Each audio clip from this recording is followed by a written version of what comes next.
Hi, I'm Mike Anderson, and I come to you live every day from Eco-Training Pridelands Conservancy in South Africa. The wild animal I think is most underrated. I think buffaloes are the most underrated. They're so tenacious and ferocious, and also very, very protective of each other, which I find incredible. You know, sometimes people think of the big five, they just think of lions and leopards and other big animals, but I think buffaloes are pretty underrated. Join me on my next adventure in the African wild on channel 183 on DSTV.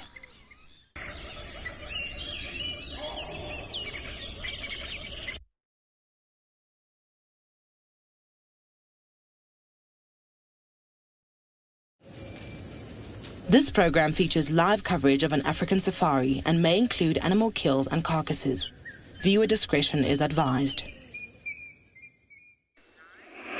Jumbo, and another very wonderful morning. Welcome to Masai Mara, and we are in the Mara Triangle, and welcome to your morning live safari.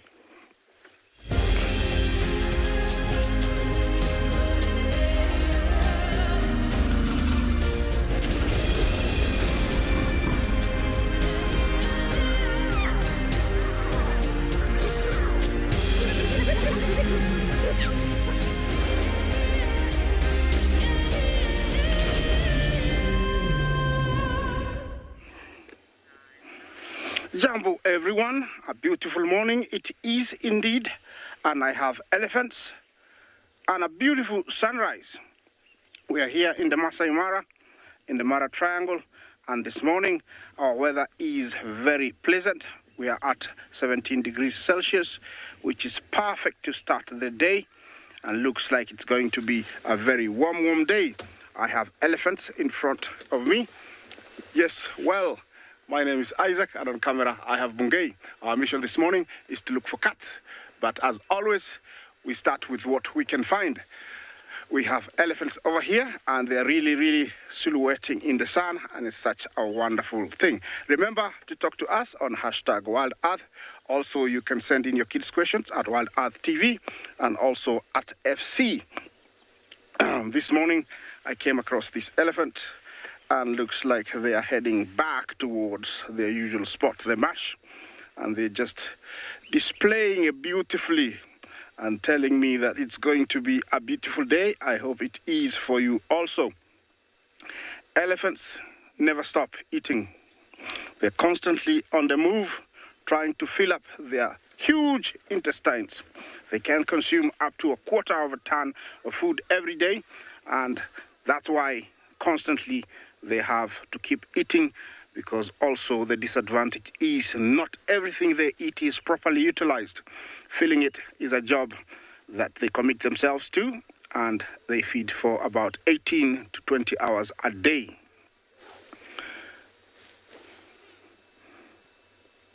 That looks like a male.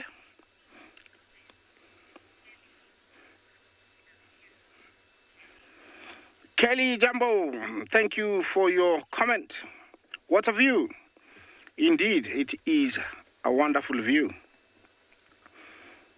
And I cannot complain. I'm very happy that, I got to experience that. It was wonderful, was magical. And now it's even better. You can, getting even better. As, we can see 3 of the others right there, silhouetted nicely. They look like big logs and blobs until they move. Well, enjoy that a little bit before they're going to disappear. And while they do that, I'm gonna move on.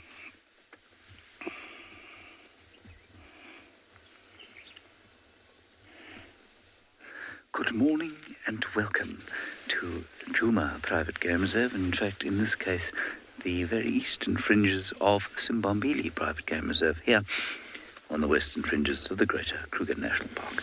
My name is James Henry. Hello. It's Monday morning, tough day out here at work, and on camera, Niels the Hood from Pretoria. Now, why, you might ask yourselves, are we staring at the base of a tree? For no apparent reason. It is a now leafing brown ivory tree. Well, the reason is that Lex Hess followed Shidulu the leopardess in here the other day, and heard the interaction of her with the cub. And the den, we think, is in the base of this tree, in those holes there. We've been sat here for about 5 or 10 minutes. Haven't seen anything yet, and we'll probably pull out fairly soon. Don't know if the cub's still in there or not, but Shidulu isn't around, and the cub, I think, is too small. Certainly, I hope it's too small to come out if the mum isn't here. But we just thought we'd come and have a look and see if we could find Shidulu and show you where we think she is. Remember, please do talk to us. You can do that using the hashtag WildEarth on Twitter, or if you happen to be a smaller member of humanity, or any other species actually, you can send us an email using the email address kidsquestions@wildearth.tv. kidsquestions@wildearth.tv. There it is. We'll probably sit here for another 5 minutes or so, and then we'll head off and see what else we can find. And we'll just check this periodically over the next little while to see who's here and if there is anything here. Now, it's a strange choice of den in so much as it's pretty close. Well, I mean, it's 10 meters from the main road that goes through here, which means that there'll be quite a lot of noise, but it is very nicely secluded and hidden in there. And so it's a good safe spot for a little leopard cub to be.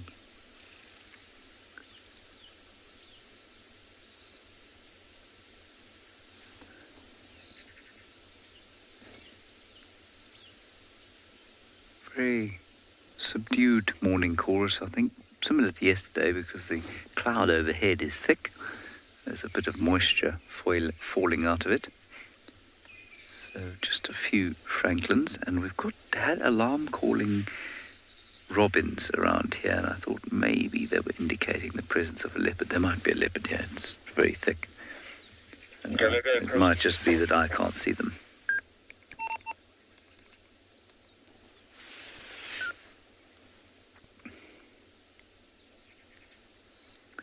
So we'll sit here for a little longer, and then we'll head on and see what else we can find.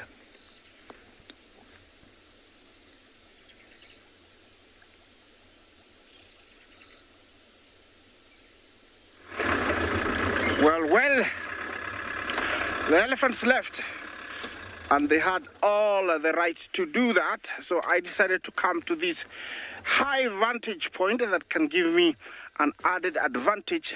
If there is anything, anywhere, I'm able to see it from here. But look at that amazing view. It is just phenomenal. It's another beautiful morning in paradise. This is what I call the open savanna, where it's uninterrupted, just a few bushes and trees here and there. Just a little bit of breeze and nothing else but solitude and pure peace. A long ways in that direction is the Serengeti, and in Tanzania. Looks like it's very empty, but my friend, these are fields filled with all kind of creatures: lions, leopards, hyenas, jackals. You name it, they're all there, including all the herbivores. There is, I thought it was something, but definitely it's a bush. I hope you're liking this. Yeah, I live here, but I never get enough of this. It's just always beautiful and very different every day. Today looks like it's going to be a warm and hot day. And we deserve it because we've had rain, we've had a fair share of cold, or what we call really cold, and now it's just nice and warm. Look at that view. That is a different kind, that's a different herd of elephants, not the one I saw earlier. And looks like they're also on a mission to try and finish all the grass. They're always trying. a beautiful, medium-sized herd. Definitely, you can tell that they've got lots of young ones. I will always remind you that we've had a baby boom this year. So we have lots and lots of calves everywhere. I hope everybody else everywhere in East Africa are doing the same. Apart from elephants, we've had giraffes, lots of young giraffes. With the elephants on far right is an eland.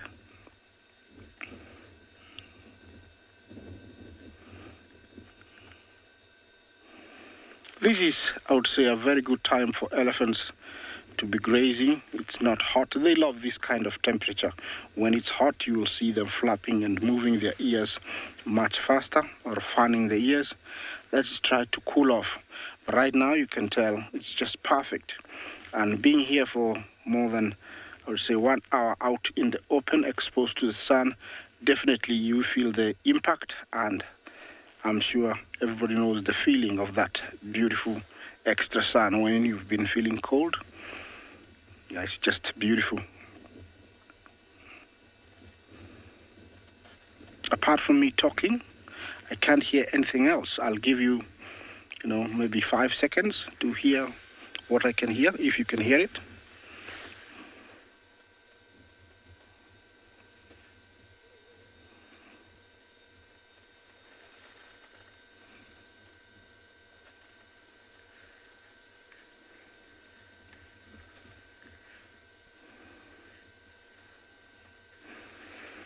Yes, it is just dead silent. Everybody is waking up to a beautiful morning.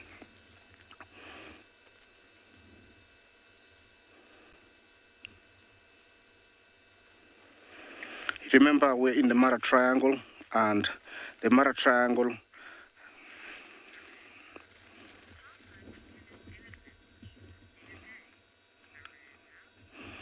Miranda, how much can an elephant eat in a day? Let's say a fully grown elephant. Let's talk about a fully grown elephant. Eats a lot of food, about 1/4 of a ton of food a day. And that's why they're constantly on the move, looking for some delicious grass here and there. So they eat a lot of food. Their digestive system is not efficient enough, so they need to be filling their tummies all the time so that they can get enough nutrients to satisfy that huge body that they have. Looking at those elephants, they look very small, but you know how big they can get. Sometimes I get them close to the car and they're almost 3 times the size of my Land Rover.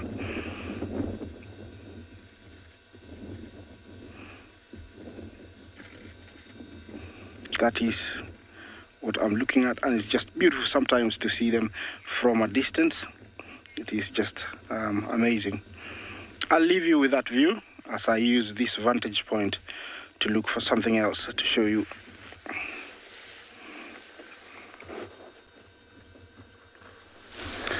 Good morning and a warm welcome to you.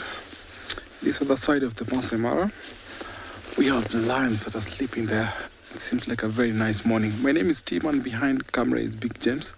So we have about 4 lionesses from the Lolo Pride and 1 over there, and with that young male, which is very, very nice to see.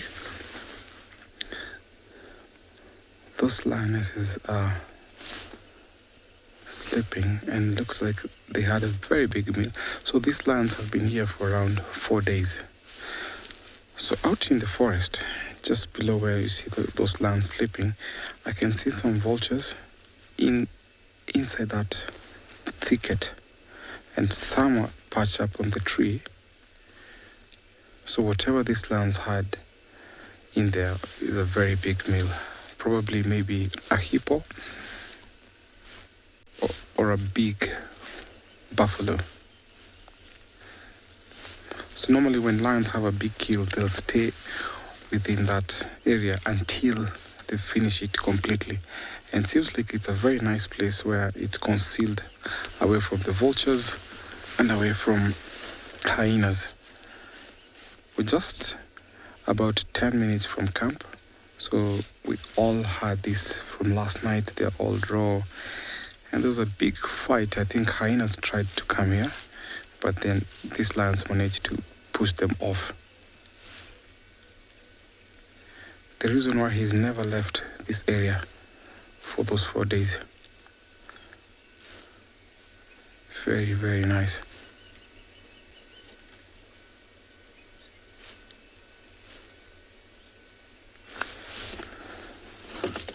But it seems like the meal is finished because yesterday morning I saw some of the lionesses actually in the plains and him walking up and around, and he looked like he had a very big belly. So I'm going to hang around here and see if Lasha might be around as I take you over to another live location.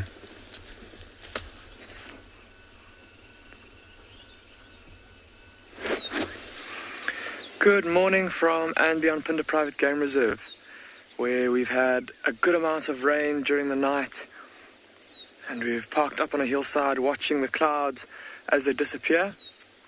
My name's Damon, and behind the camera this morning is Craig, and we're going to be exploring the expanse that you see before you there in search of that mother cheetah and her 2 cubs that we set out to look for last night. Of course, we unfortunately didn't have any luck, but what a magnificent scene. Look at that mist that's rolling over the hills there, and look at how lush and green it is below the mist. And after all the rain, there's a lot of bird calls this morning. There's rufous-naped lark calling right behind us. There we go. Also lots of rain frogs that are calling from the grass. And there's been a massive emergence of termite alates. Everywhere we look, there's swarms of flying insects coming out the ground and lots of birds that are taking advantage of the abundance of food. There's also a herd of kudu just off to our right. They've been moving around in the cool of the morning. It looks like there's also an Ngala bull in amongst them.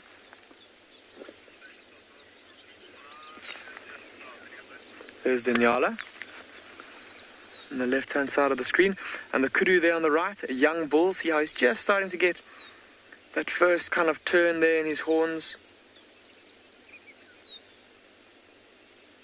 Look at how green the vegetation is all around him.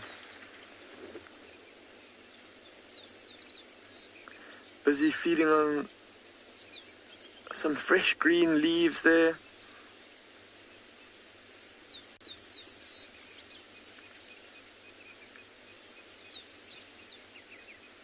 Look at that. Moving between the trees, almost walking quite gingerly, as if he's not wanting to get too wet from all the wet grass around him.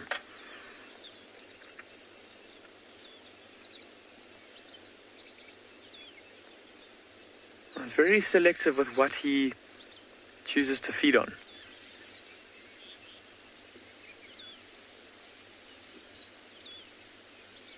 Reaching right up there to get to those higher branches.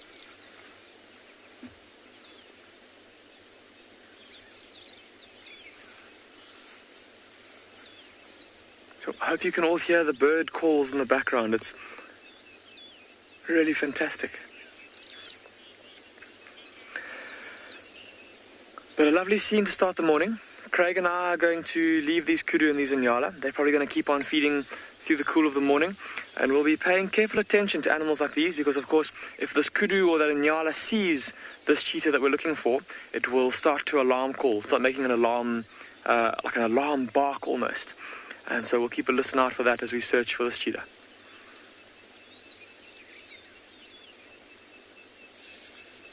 Good morning, everyone. Good morning. I'm at the den, and all 5 cubbies are here, but sadly, no adults. Which means we do have to leave, but the reason I've not left yet is because they're all under my car. Can you hear them? My name is Lauren. I do have Morgan on camera.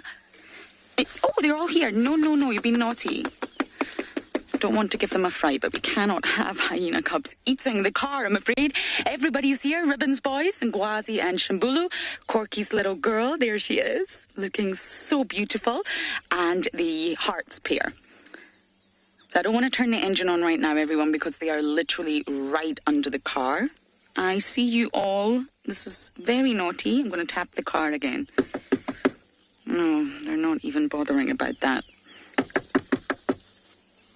The car must come with such wonderful smells, and it's so good to see everyone, but you're all so big. Why are you so big? Okay, the hand tapping's no longer working.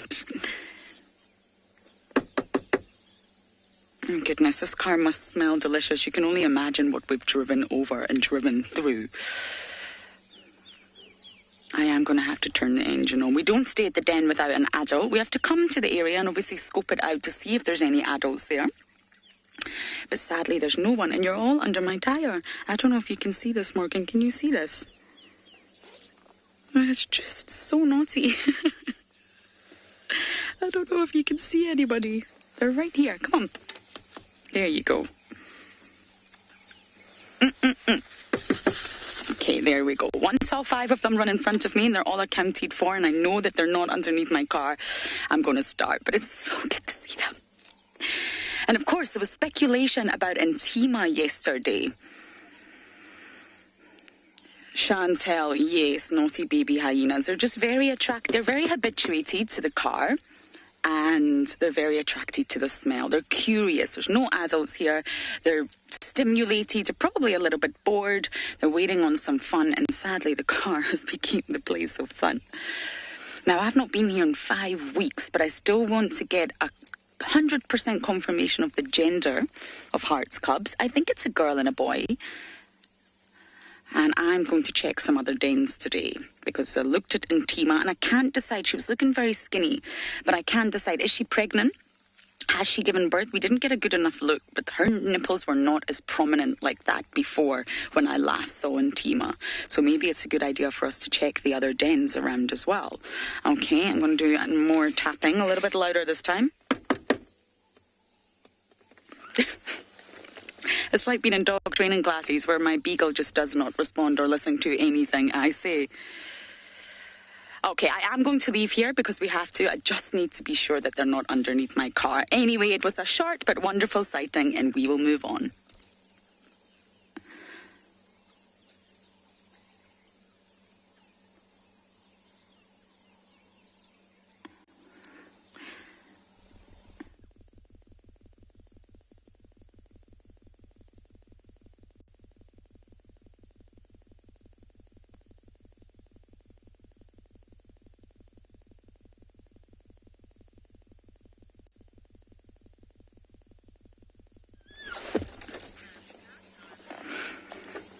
Sorry about that. Tswalu disappeared.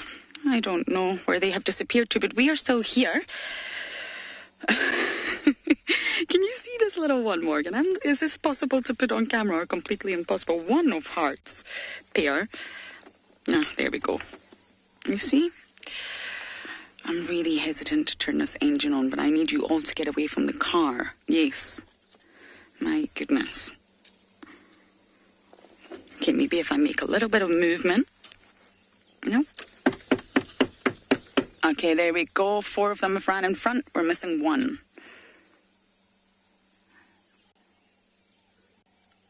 I don't think it's fair to turn the engine on if there's an animal underneath. Can you see the missing 1, Morgan? There was definitely 5 when we first came here, and they're all getting so big. It's remarkable. And Ngwazi's spot patterns really coming out. Shambulu's still very, very dark. For a twin litter, it's remarkable the difference in this pair. Okay, guys.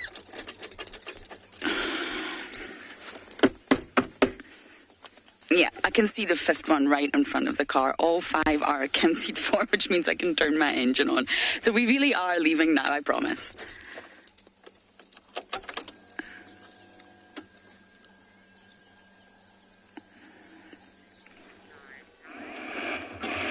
Well, a different spot, different critter. And here I have the woolly necked stock. And he just heard my voice and he was like, what is that? Yeah, this is a stock that loves marshy and swampy areas, always feeding on small insects, small reptiles, reptiles as in snakes, lizards, it will feed on them, even fish, it will, feed on them.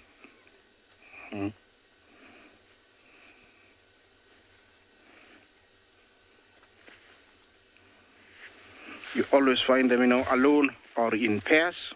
And here, this guy is all by himself. This guy is a resident of Kenya, but you do find them in East Africa. You sometimes will find them, in burnt grasses, fresh burnt grasses, feeding on those burnt, locusts and other insects. Here, it's a nice marshy area, and that's why it's here. Do we have anything else, Bungay? It looks like it. Here is another one. Oh, so it's a pair. Yeah, well, these guys, you'll find them, as I said, singly or in pairs, and when breeding, you'll always find them alone. It's not a very common stock that you find, unlike the marabou, the yellow-billed, the saddle-billed. These ones, they don't reside permanently in areas. They're always constantly on the move. See those spider webs, silk? Quite a lot of them. Yeah, that must be some spiders, cobweb spiders. They put those ones so that they can trap something. I didn't see that. I think it's because we have beautiful light. It's busy looking for something to feed on. They can stand up to around 3 feet and have got a wingspan of about 6 feet. So they're very, they can fly high, and also they have very big wingspans. Can weigh up to around 4 kilos. Those long legs help them wade through deep water, and they have very long feet so that they don't sink down. The long beak is an advantage for probing in mud for worms and those catfish, mudfish that like to, hide deep in the mud. And that's what he's doing there. Maybe he felt something.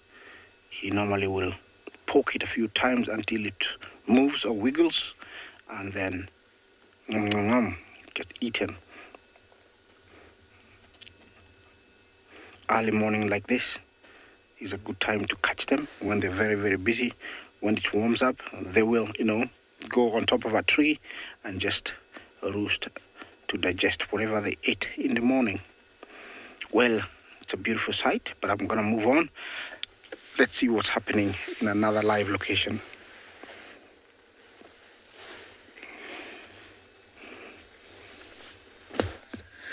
Now, what we have here is the silhouette of a bird, and it's actually possible to tell precisely what bird this is from its silhouette, although we can see a bit more than its silhouette.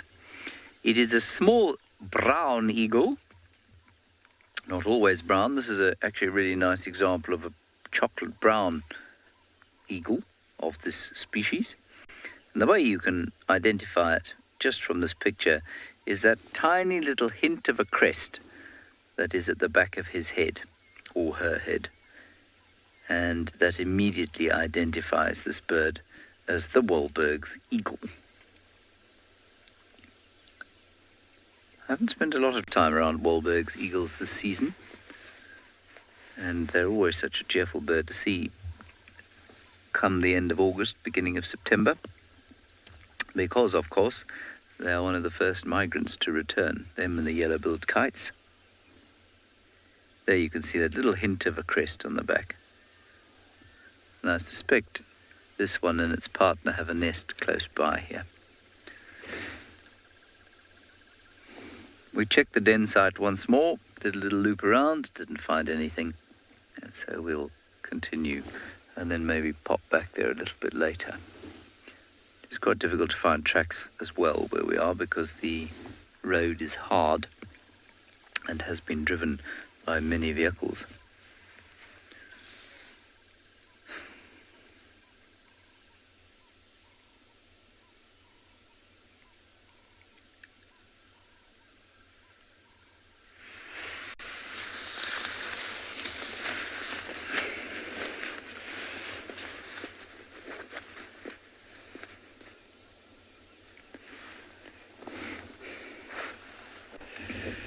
Dumela, good morning and welcome to emerging sunny morning. The sun is just starting to creep over the dunes. Good morning everybody, my name is Kyle and behind camera is the legendary Mr. David.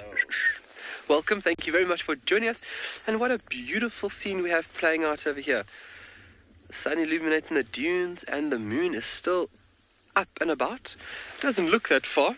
I mean, if David just brings it a bit closer, he's got the ability to actually draw the moon closer towards us. It's only on Mondays that he has this ability. It's only about 384,403 kilometers away. It's not that far. And punching in with this magnificent piece of machinery, we can see it's quite close. And obviously just really special to be able to see the moon like we have right now. All those beautiful lines, you can see the massive, massive craters. That's obviously from asteroid impacts. It's quite a remarkable thing, and obviously something we are very, very lucky for in multiple aspects, from the tides to cicada rhythms of animals, you name it. That beautiful chunk of rock obviously has a very dominating effect on planet Earth. But we are moving through the dunes this morning. We are scurrying around here. Hopefully we can get some battered foxes that are about to go to bed, or maybe a Cape fox. And we are going in between the dunes, and we are once again open-armed, and we are just receiving whatever Mother Nature can provide.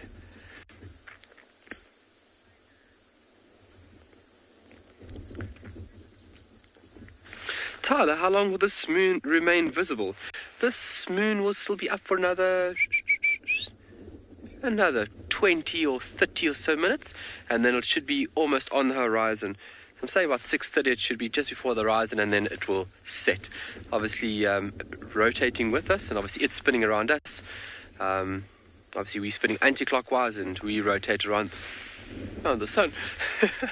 But it's a very special thing to be able to see the moon, especially in broad daylight. And if you ever have the chance, you ever have a pair of binoculars, pick them up and observe that chunk of rock. It's really special. Only see one side of the moon. Obviously it rotates with us, so we only see that side of the moon and not the other side. We're going to send you off, and we will see you shortly.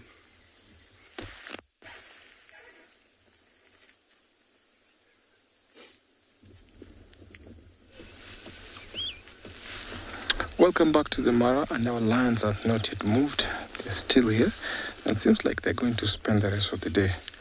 Maybe whatever they were eating has not yet finished. That's why they've come here to sun for some warmth, because it's too cold in the forest area. So that's why they're here. Normally when lions have a full stomach, they can spend the entire day sleeping. And this is evident from right now. It seems like they're not going to leave this place. For 4 days hanging around this area, that means it was a big meal for them. So we saw the 3 males from the marsh pride who came, and they were mating with one of the lioness near the Mara River at this point. So I think he's also aware that they're around, and that's why he's hanging around this forest area next to this Oloro lioness, because they become friends with him. So it means that any intruder that comes, sometimes the lionesses can attack the intruders. We saw that evident when Split Notes tried to come and chase these girls away. So they were very, very aggressive and forced him out. So in that case, they can also help this young male here to push him out. So that is the reason why he's hanging around with them.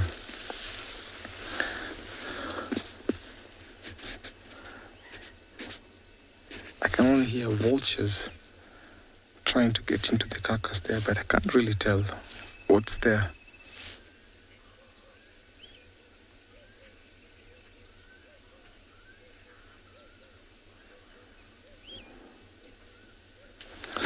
Leopard lover. Sometimes lions, because they're the apex predator, they don't necessarily do that, but you find that they sometimes be alert. Not unlike cheetahs, who will always take turn in watching. So lions sometimes, especially when they're in their core pride areas, they'll all sleep, not minding whatever is going to be around.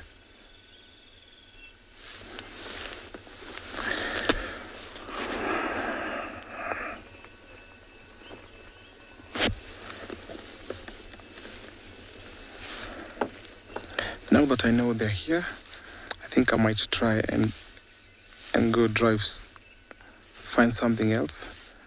I think I'll come later on in the afternoon where maybe they might be active. So I'll just leave these guys to rest as I go to find something else. Taking you over to another live location. I was slightly heartbroken at having to leave those cubs. But we have found some beef, some buffalo. And I wonder if this is a herd that I had at the end of drive last night. It's a mega herd again. Youngsters, males, females, all remarkably relaxed, which tells me there's no lions around. Or at least they're not aware that there's lions around. But I think it's the same herd. I couldn't possibly say that for sure, but I imagine it is. It's really nice to have buffalo on Djuma. They move great distances, buffalo. They're very water dependent. So no matter which direction they move, there has to be a water source nearby because they drink daily. So of course in summer, it's very easy for them. But in winter, their movement will be slightly more restricted. Hello. Good morning. Are you smelling us? Do we smell nice? I don't think we do. And because I went into their digestion quite, well, in detail last night, because of their digestion, because they are ruminants and they have quite a complex sort of stomach with 4 chambers, that's why they need to drink a lot of water to assist that digestion. And they're said to drink about up to, the large buffaloes, not the youngsters, the large buffaloes can drink up to 35 litres in one sitting.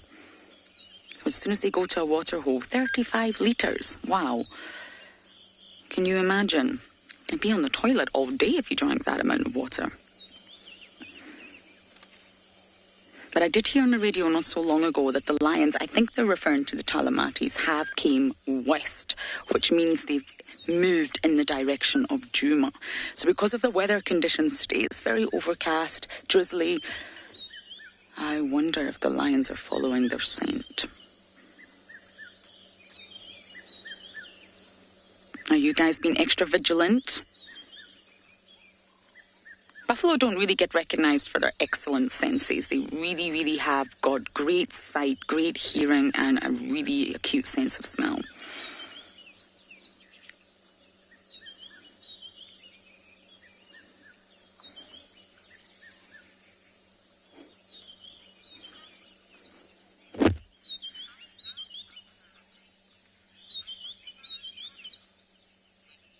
Debbie, I completely agree. Buffalo faces are so comical. I don't know why, though. I also find them really comical. They're actually beautiful animals. I don't really think they're giving enough recognition sometimes. Wonderful animals. But I agree, Debbie, there's something about that face when they look at you that's rather entertaining.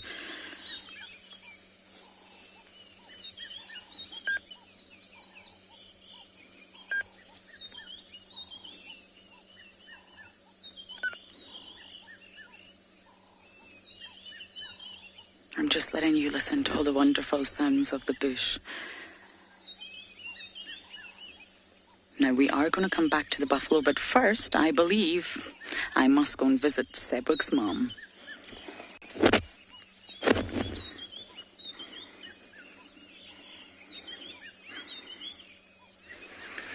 From a big herd of buffalo to a pair of lone elderly buffalo bulls. Look at this enormous buffalo bull as he's staring at us. And how massive are those horns. He hasn't got a super thick boss on the top of his head, but look at how wide those horns span.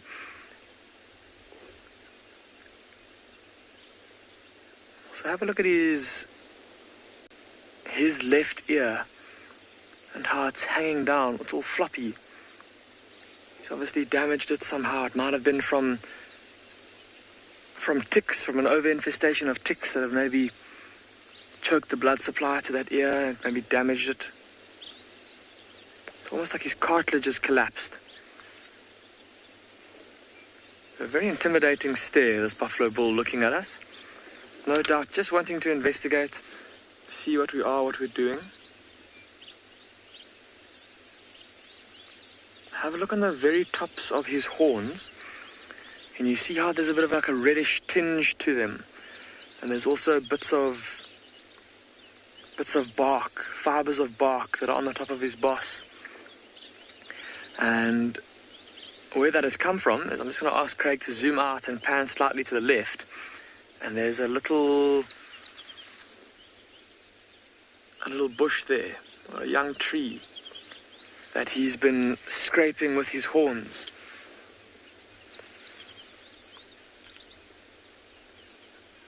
That tree just to the left of him.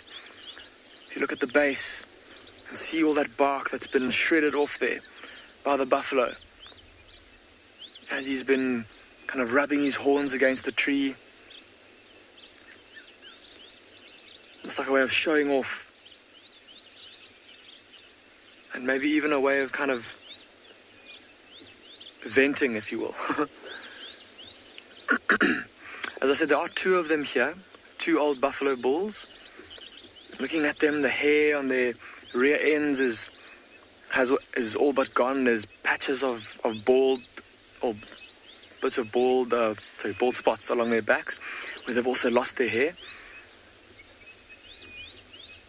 And with them being, like I said, old buffalo bulls being not quite alone, but just the two of them together, what's more than likely happened here is, I'm sure many of you have seen before, old buffalo bulls by themselves, and they would have once been part of a herd, like the herd that you just saw with Lauren. But now in their old age, they've gotten to the stage where it's becoming a bit too strenuous on their bodies to keep moving with the herds. Because a big herd of buffalo with that many mouths to feed is going to have to cover a lot of ground. Jackson, you're asking how old buffalo can get. Jackson, they can live to be in their 20s. But of course, that out here in the bush depends on a number of factors, of course. Like we often say. If they're lucky, they can make it to their 20s, but because of the rigors of living out here in the bush, the dangers of predators like lions, the dangers, especially to buffalo, of drought. They're animals that tend to lose condition very quickly if there's not enough good quality grazing, and they can get very skinny and die relatively quickly if they're not able to get enough nutrition and enough good quality nutrition. So a couple of factors that will influence their age, but in their 20s is what is possible. So, as I was saying, two buffalo bulls probably getting too old to keep up with the rest of the herd as it moves around trying to get enough food and water to eat and drink. And so often old buffalo bulls like these will look for an area where there's an abundance of good grazing, lots of cover for them to hide in, and lots of water and mud nearby, where they don't have to move around too much. They can become quite sedentary. And over the last few weeks, we've been seeing these two bulls in pretty much the same area. They've been very, very, very localized in terms of their movements. They've been sticking to this old dry riverbed where there's lots of cover, lots of green grass, and then from all the rain we've been having, there's lots of mud wallows for them to go and roll around in. Of course, also having lived most of their lives in a big herd, where there's lots of ears and eyes and noses to keep a lookout for danger. suddenly being by themselves or being in a pair like this, they often feel quite a bit more vulnerable, a bit more nervous, and they're a bit more kind of twitchy, if you will. A bit more ready to investigate a threat or confront a threat rather than run away. Maybe with that older age and that somewhat hampered mobility. And for that reason, they can be quite, I wouldn't say, well, they can be quite aggressive, but I suppose the better term is just more ready to defend themselves as opposed to running away. Even now, this look that he's been giving us for the time that we've been here, very intimidating. Jim, you're asking how heavy a buffalo's horns are. Jim, the skull probably weighs, if I had to guess, I've picked one up a couple of times, and it probably weighs maybe between 10 and 20 kilograms, depending on the size. So yeah, quite a heavy body part, and they need a big, thick neck to support that. It's tough to see on this one because he's facing towards us. But there we go, when he turns his head sideways like that, look at the massive muscles around his neck that support that massive weight that he's got to carry around. And for him to do a movement like he's doing now, where he's holding his head up looking at us and kind of tilting his nostrils towards us, smelling, that'll require some serious strength from those muscles. And that's why he's got such a big neck. That, of course, also, and him having to, in his younger days, fight with other bulls for the rights to females, for the rights to mate with females. Oh, look at his eye as well. That eye on the same side of his face where that floppy ear is, his left-hand side. Almost looks quite swollen.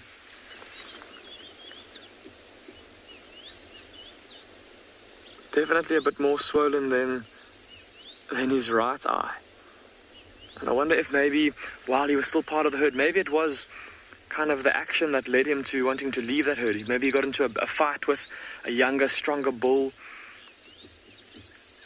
And often in those fights, buffaloes take blows to the face with the sides of those horns. Often get big cuts and bruises and swellings. But there we go, he seems to have relaxed a little bit now. And he's starting to graze on that super lush green grass there.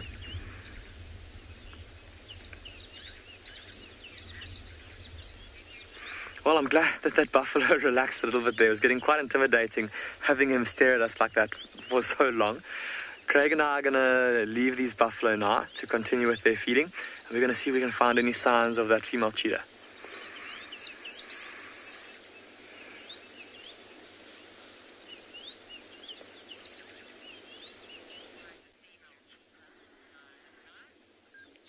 A warm welcome to all our viewers this morning to andBeyond in Ngala. We're looking at a bachelor group of Impala. If you have a look at that one, you can see that something's drawn their attention. There's a couple of them staring off in different directions. There's a squirrel alarming in the background. And there's leopard tracks nearby. So myself, I'm Yapi, and behind the camera we've got Owen. And we are currently busy following tracks of a female leopard. It looks like she's been moving through this area, marking territory. And I think that she's gone down towards the riverbed, which is where most of those impalas are looking at. Now, like, they are a bit jumpy. Not too much. Maybe they're just alert. They know with cloudy weather like this, the predators will be moving around, even if it might get a little bit warmer later on.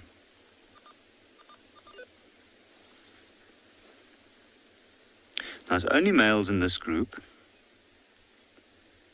And where they are is right on the edge of the Timavati riverbed, near a pool with water in. You see there's one laying down actually. a little bit more relaxed. You can see they're grooming themselves. Look at that one. Using the bottom incisors to clean himself. And now the younger one in front's doing the same. But they definitely keep looking in the direction of the riverbed. So now the question is, what has drawn their attention? There we can see clearly the impala uses the two front teeth in the bottom jaw, and it kind of combs through the fur.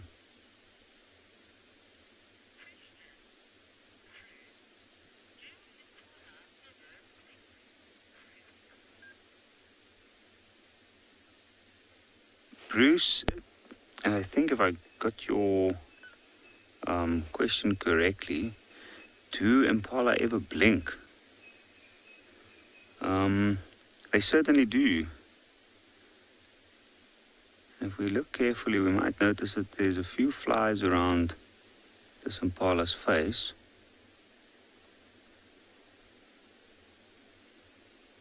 I'm sure if we look long enough, we might see him blink. And have a look, he's standing very, very still. His head's up. And just look at the ears, which is the only thing that's really moving. And then the nostrils, of course. Picking up on every little sound around it. Now these males, in a space like this, there is a lot of good food, the water's nearby, and later in the season, the females will most definitely be attracted to an area like this. So it's a good area to compete for.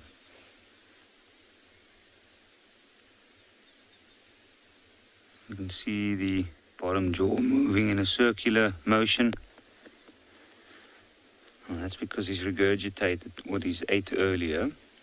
And he's currently, there we go, swallowed it, and he might regurgitate it again. There we go. Now that's chewing the cud.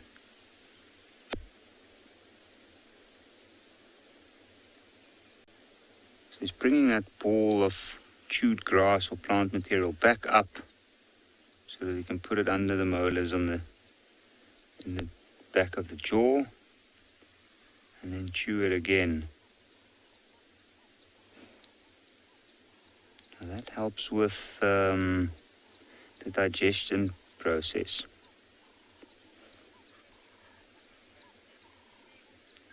I think from here we'll leave these impalas and continue following the leopard tracks and see if we might have some luck.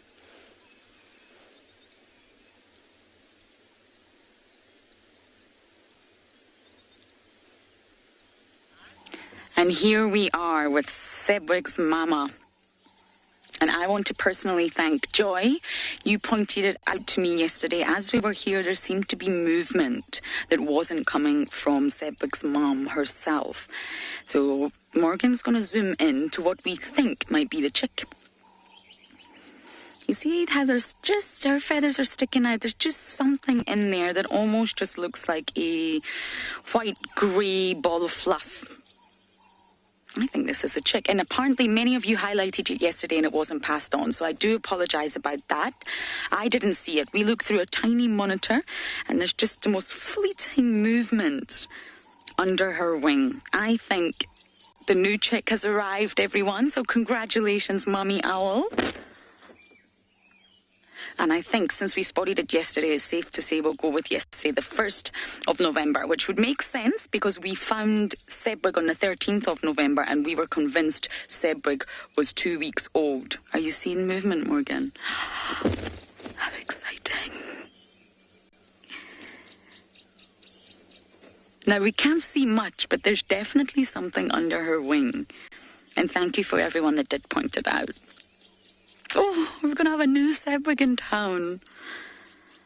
We'll need to think of a name, everyone. Get your thinking caps on.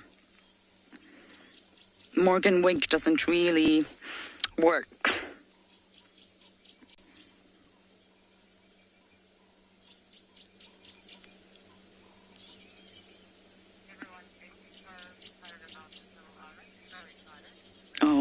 of you are so excited and happy about the new check. I know. I don't think, for the next few days we're going to get decent views, but I'll definitely keep coming back and checking, but there's definitely something under her wing. So all you eagle-eyed viewers, sorry. You see where I'm going with that? You managed to spot it yesterday. It was just a fleeting bit of movement, but when you looked closely, it wasn't coming from her. Something was moving under her, of course. Yay!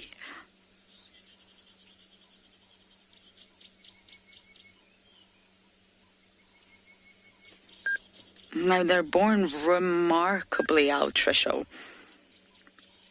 They look nothing like the adult form. They just look like a ball of grey fluff.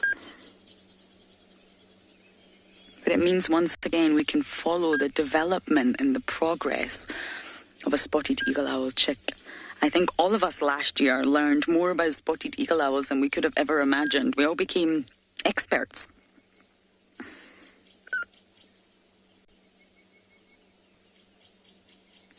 And Mama's doing a really good job here of just keeping warm and safe.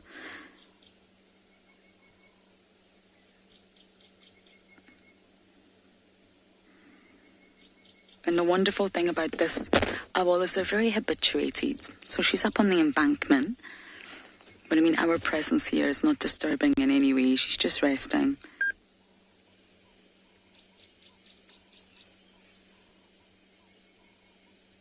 And she blends in so well to her background. And I mentioned this yesterday, but just in case any of you weren't on the drive, this exact spot where she is sitting is the exact spot we found Sedgwick. She has used the same nesting site to the T.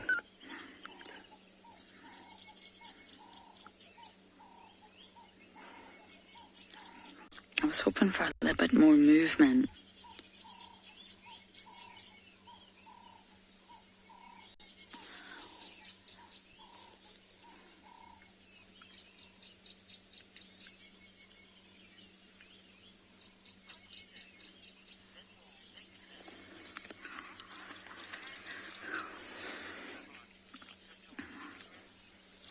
Little Vixen, I have no idea.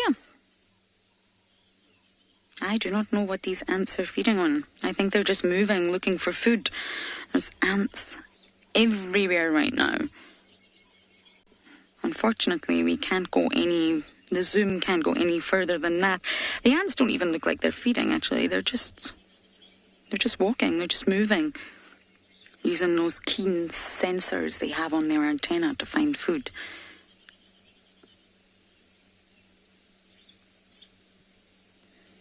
But a few of you picked on the possibility there could be eggshells. Those white marks could be the eggshells all around Mama too. So I think we might stay here just a little bit longer and see if we can see any signs of movement.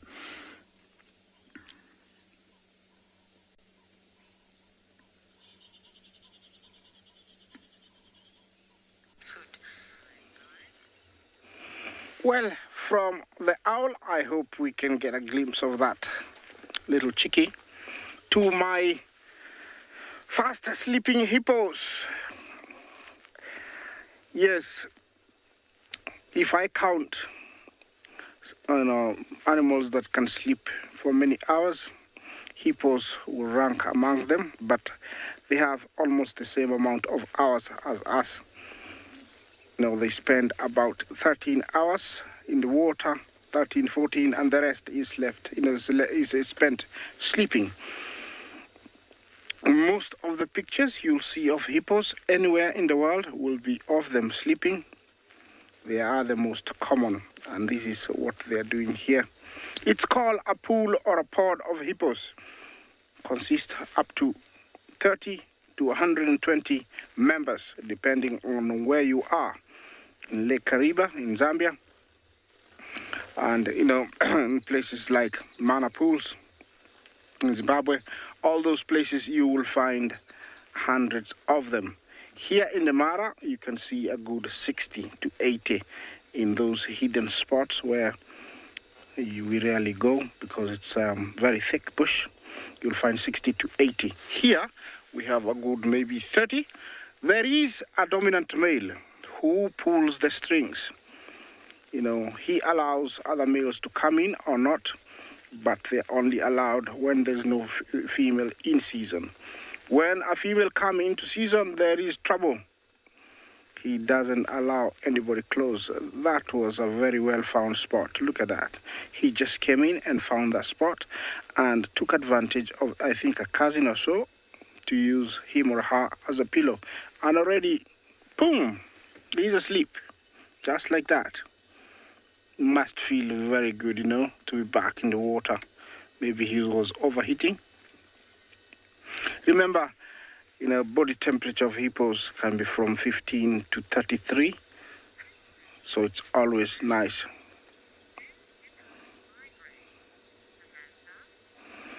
Samantha, do hippos migrate? No, they don't. They need water, and it's found only in permanent rivers like here and pools, and so they don't migrate. They're always along the river, and they'll only move from one pool to another. Migrating means moving long distances in search of water or grazing, but here they don't migrate, Samantha. Everybody's trying to get comfortable. If you can find a spot, then you're ready to sleep. They can stay underwater for up to 6 minutes, but I believe they can stay even more in case there is a threat. And they are grazers, herbivores, and they're grazers. I'm going to leave you with that beautiful, beautiful sight while I prepare to move on.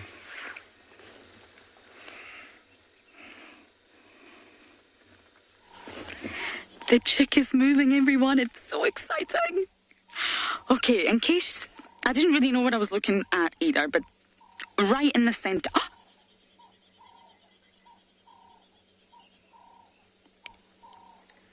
Now there's absolutely no mistaking that. Thank you so much, Joy, and everyone. Yay! There's a chick. Eyes are completely closed. Beak is really dark grey. Please tell me, everyone, I want screenshots of that. Rewind and send. #WildEarth, or you can send to me personally.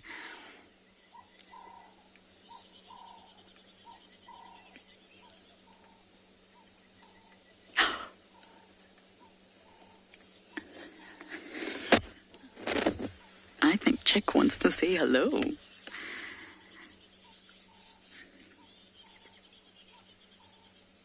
I'm so excited.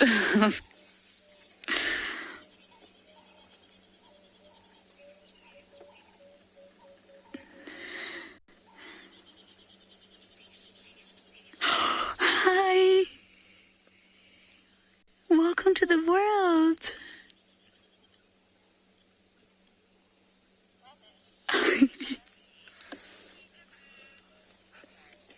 Sandy, peekaboo, yes. You know, you could, if you didn't see movement, you really could miss that like I did. She's...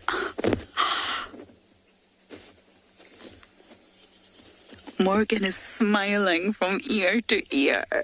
Yes. Now, this is days old spotted eagle-owl chick, everyone. Obviously, we can't pinpoint the day, but it has to be days old. I know Tristan and Steve and everyone has also been checking on the egg.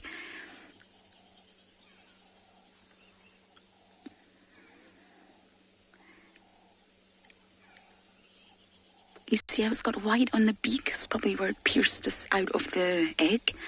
Oh.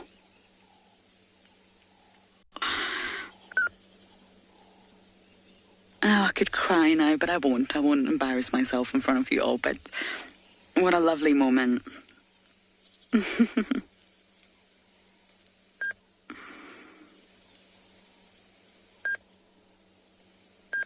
Now, if we found Sebwig alone, there was no mama when we found Sebwig at about 2 weeks old.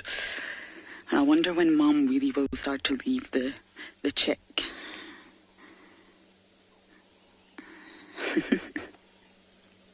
Who's clearly doing a lot of sleeping. Imagine how warm and cozy that is under Mum. Ugh.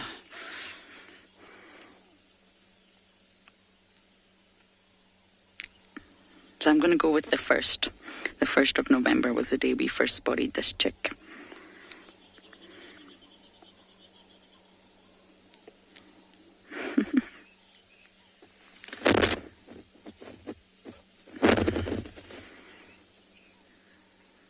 We can see you. Sandy says peekaboo.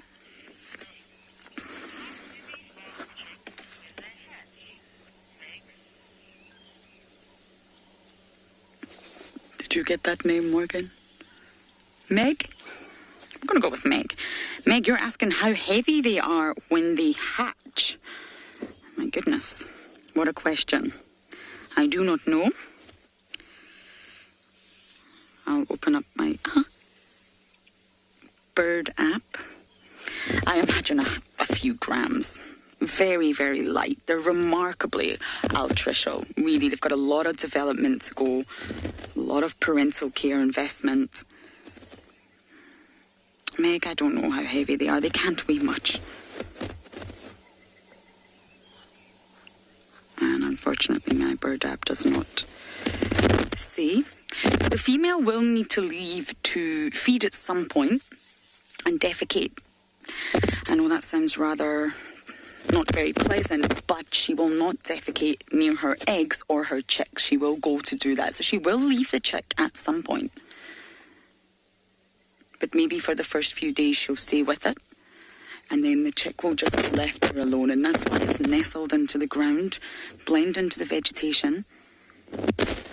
It's up high on the embankment. And hopefully the chick will not be found by any predators, be it a sort of terrestrial predator or even an aerial predator.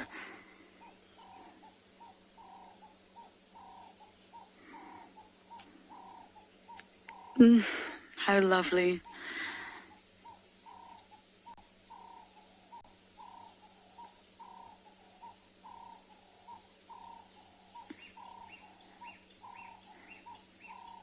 They're just the most beautiful birds.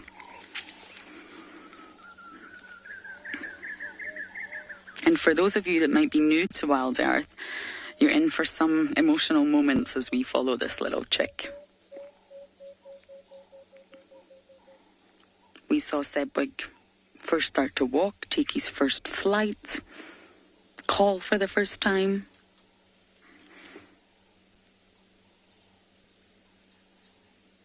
Learn that he had really sharp talons for the first time. That was one of the most hilarious sightings when he first saw his talons.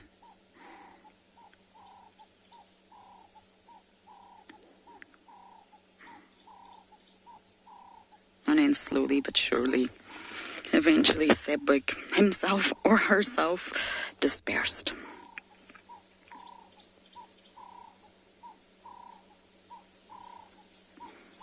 Chicks are oh, here we go.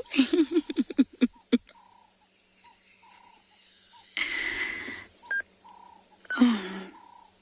The chicks are said to leave the nest anywhere after sort of 4 to 5 weeks. And they'll obviously stay in the area, but once they hatch from the ground, 4 to 5 weeks before they start to leave the nesting site.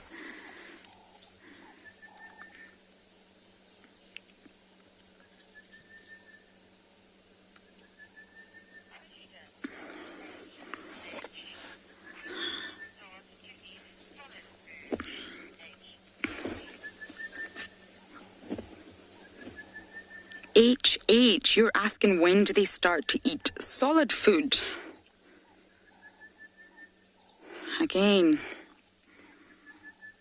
I am really not sure. But because they are so altricial, a lot is dependent on mom. Their eyes don't open. You can see this little chick's eyes closed. The eyes will not open until after 7 days. And you really won't start to see proper feathers emerge until 2 weeks. So imagine for this little chick, it'll be a while before it starts to eat solid food.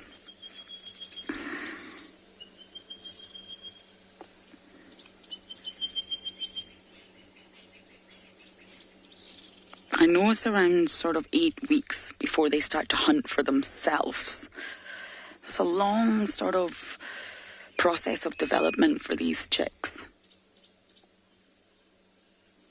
Heavily reliant on mom and parents for at least the first sort of 4 to 6 weeks. It takes a long time for them to start to look like a spotted eagle owl as well.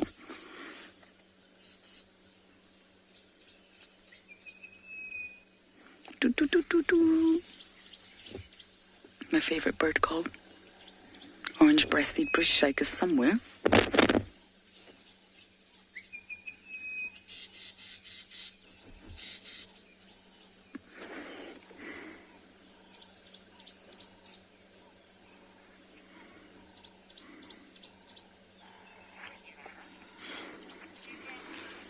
So I think we will let Mum rest now, but this is fantastic news and we can start visiting every day and watch this little chick grow.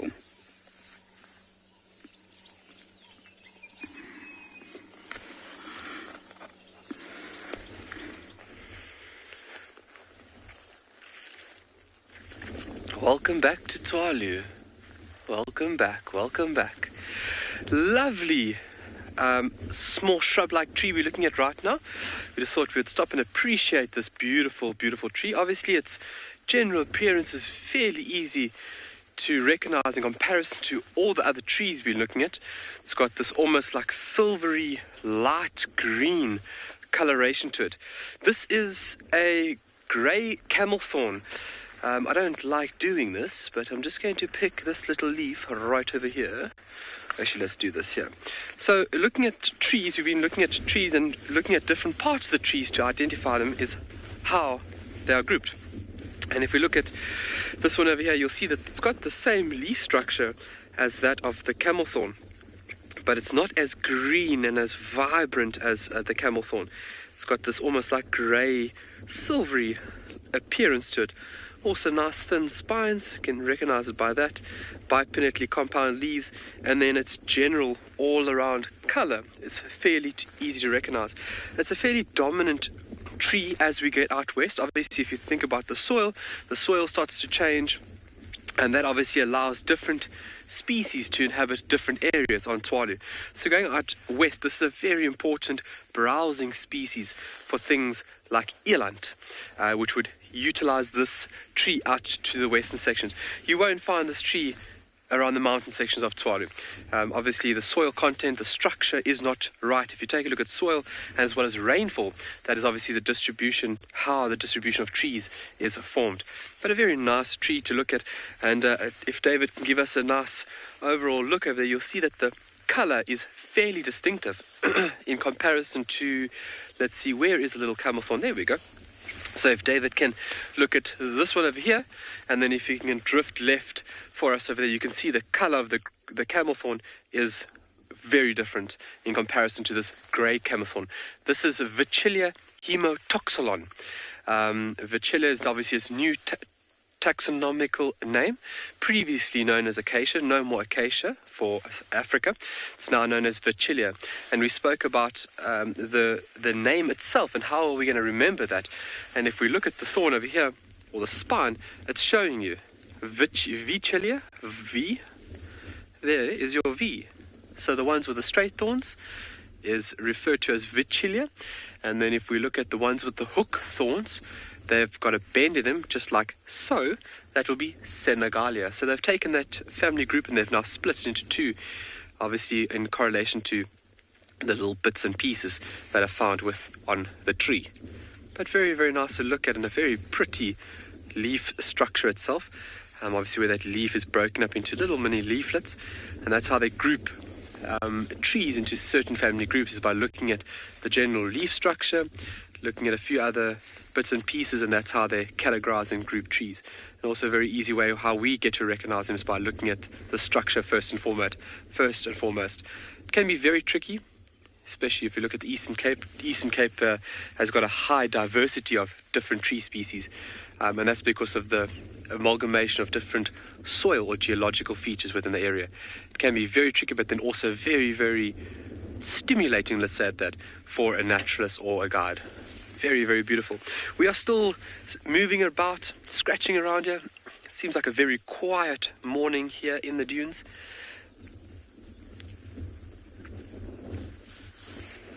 Oh yes, Brahmas, that is the sharp. That is needle-like sharp.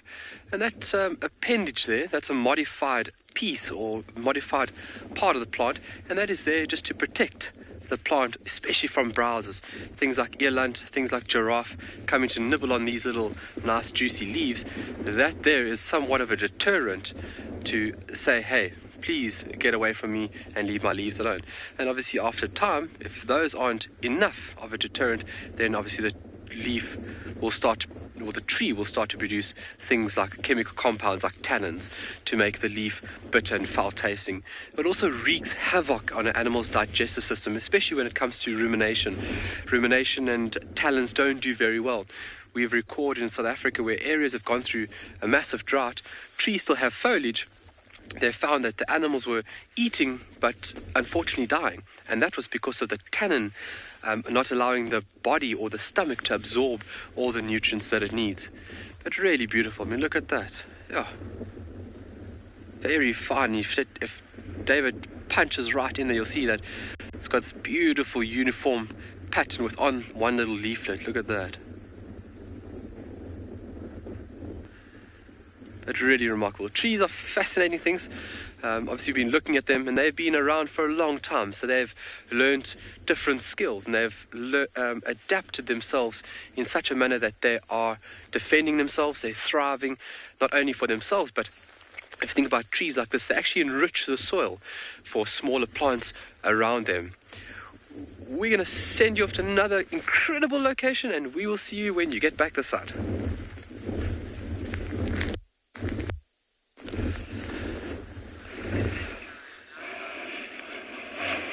Well, from trees to stripies, we have a huge dazzle of zebra scattered from as far as you can see.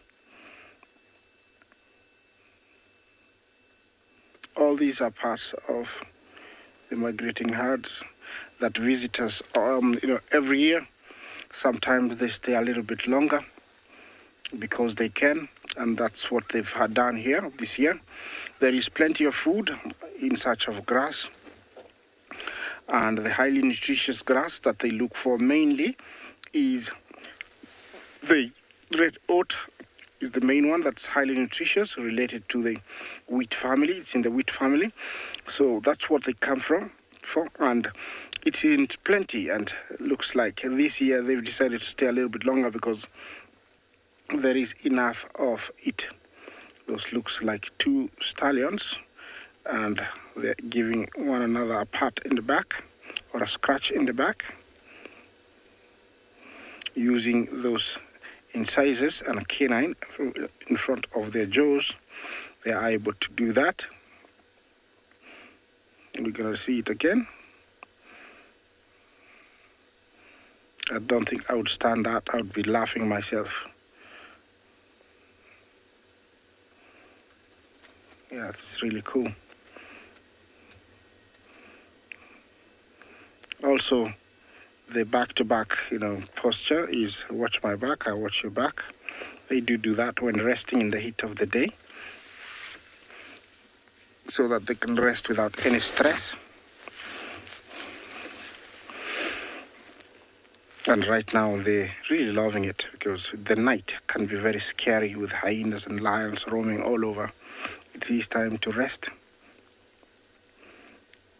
And having somebody watch your back is definitely a bonus, but it didn't last very long, and it is over. Everybody has to get back to their businesses. It looks like those were stallions, and everybody's getting back to their mares. Quite interesting that they had a male bonding short time there.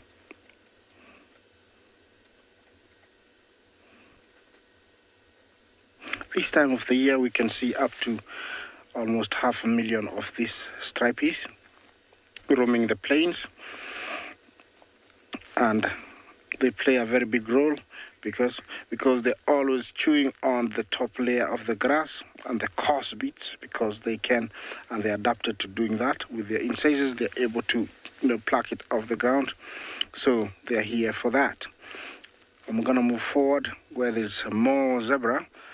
While I do that, I'm gonna take you to another live location.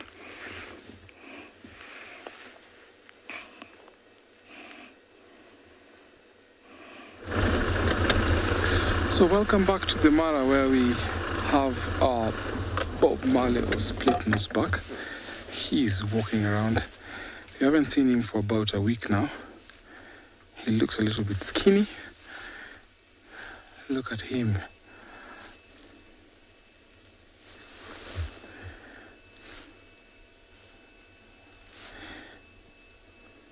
He's probably following a scent trail there. With the intruders from the marsh area, I'm sure he's kind of worried. And that direction where he's facing is that where I saw those lions yesterday.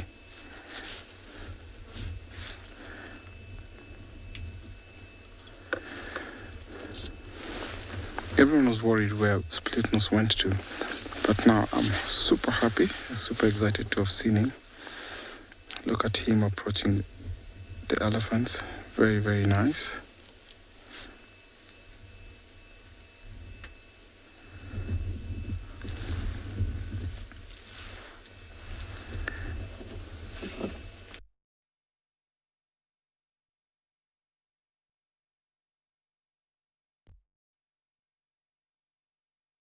Water it we have, so I think.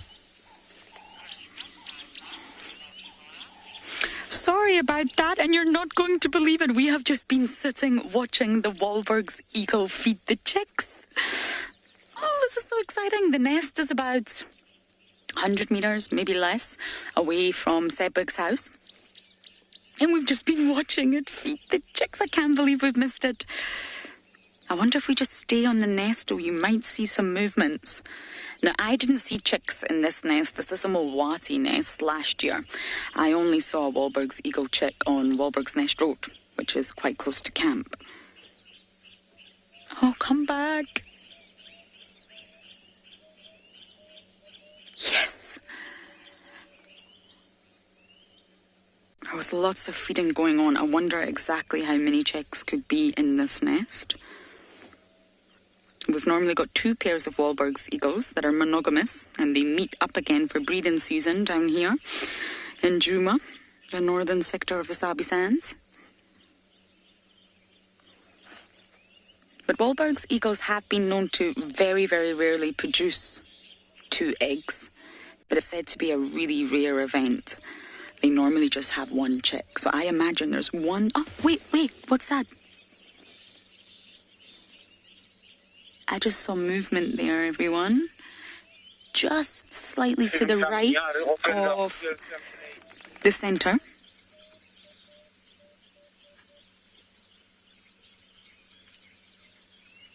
There is definitely a chick in there. We just missed the feeding.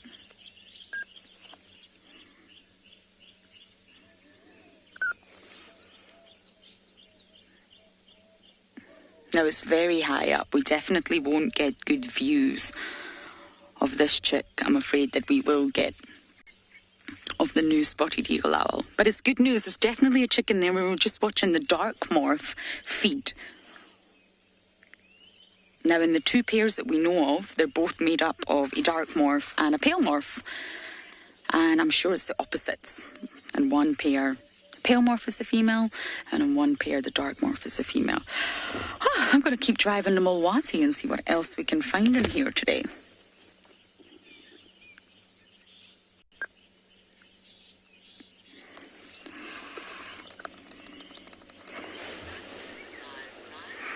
Welcome back to andBeyond Phinda. In our search for this mother cheetah, we've managed to find quite a big herd of elephants. Very exciting. I don't know if any of you were watching yesterday. I was speaking about how the herds tend to move down into the south of the reserve where we are after some rain.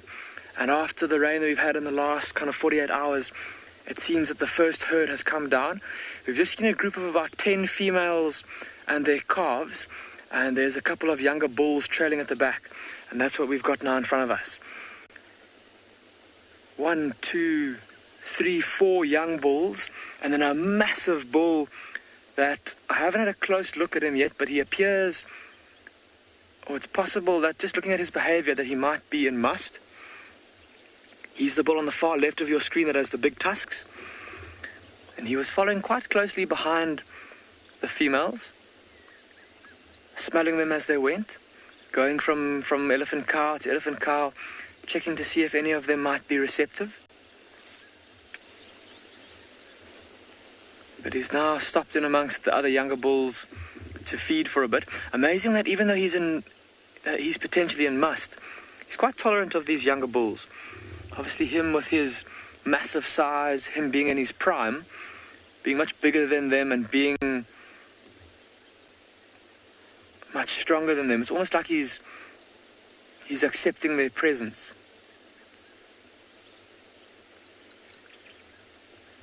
Just looking through my binoculars at his temporal glands, doesn't look like there's much liquid coming out of there anymore. And I didn't see any stains between his back legs. So it might be that he's now coming out of must, and he just happens to be tagging along with the herd and following them down here into the south of the reserve. With all the rain that we've had, there's a lot of lush green grass that's growing. And of course the elephant herds at least will move to wherever the best food sources are, the most abundant and most nutritious food sources. And now at this time of the year with the rain, that would definitely be the grasslands of the south of the reserve. But the elephants are hurrying off into the bush, into an area where we are unfortunately not going to be able to follow them.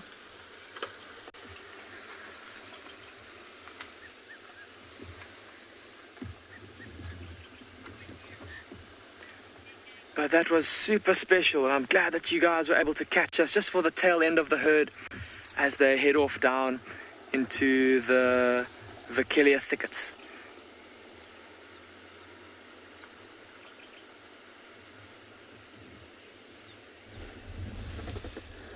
Welcome back to the Mara, and we've come across this male lion that has been absent for about a week now. His name is Bob Marley, or Split Nose. He's walked a long distance coming to this direction. He has to be cautious because the other male lions are around here. So as soon as you start walking, he stops and then scans around to see if they're present. Seems like he's following a scent trail there.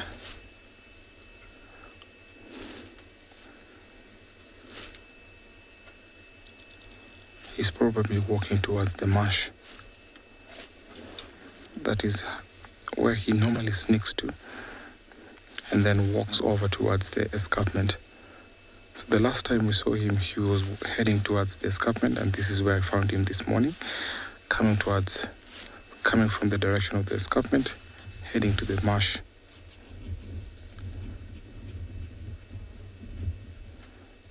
I'm afraid where he's going to, those other lions went that direction. Being alone, he might be in trouble if he ends up to encounter those 3 lions that were mating yesterday. So it's a little bit of a worry if he encounters them. You can tell he's on a mission. He's walking in a very fast pace.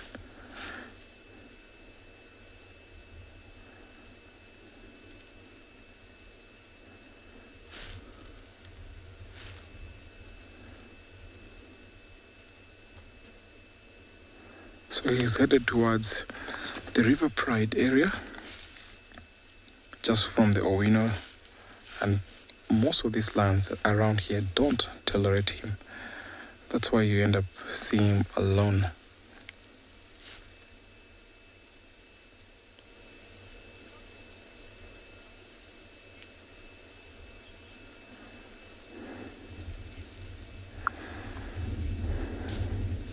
Consulting detective, yes, he needs to.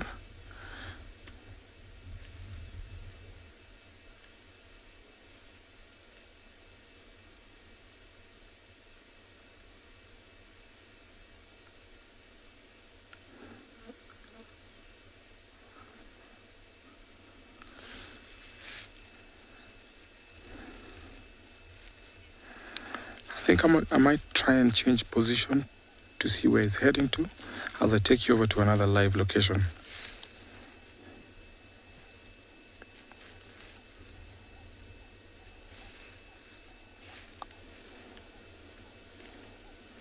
Well, from lions to open, endless plains here in the middle of nowhere, in the middle of Masai Mara.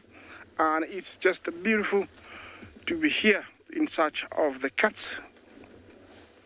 As you can see, it's a magical view of this great plain. And that is a boskia tree. And on top, who do we have? Looks like a tawny eagle. Is it a tawny? Yes, looks like a tawny eagle. Tawny eagle is one of our most common eagle. There has been an increase in these birds over the last, about 10 years. And the main reason, thanks to the conservancy management, with good land use, we have seen an increase in birds of prey. I mean, there has been very less burning, which means there has been an increase in all the critters that these great birds feed on, like mice, small hares, lizards, grasshoppers, frogs, snakes. So there has been an increase in that because the grass hasn't been burnt, and it is very, very good news. From that perch, he can look for whatever, he can feed on quite a long, long way.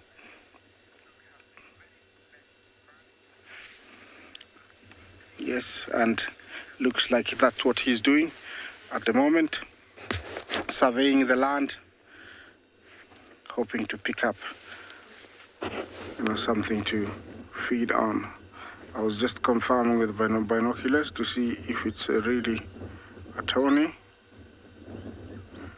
And actually, I think it is not. This is a WildBag's eagle. Yeah. The gape extends just slightly behind the eye, and it's much darker and smaller build, and a yellow, bright yellow cere. So I know just above the beak it's much more yellow. So this is a WildBag's eagle. Apologies, it does happen when you're at a distance. It's a WildBag's eagle. It is one of our other eagles, not very common, but we do see them around. Thank you, Bungay.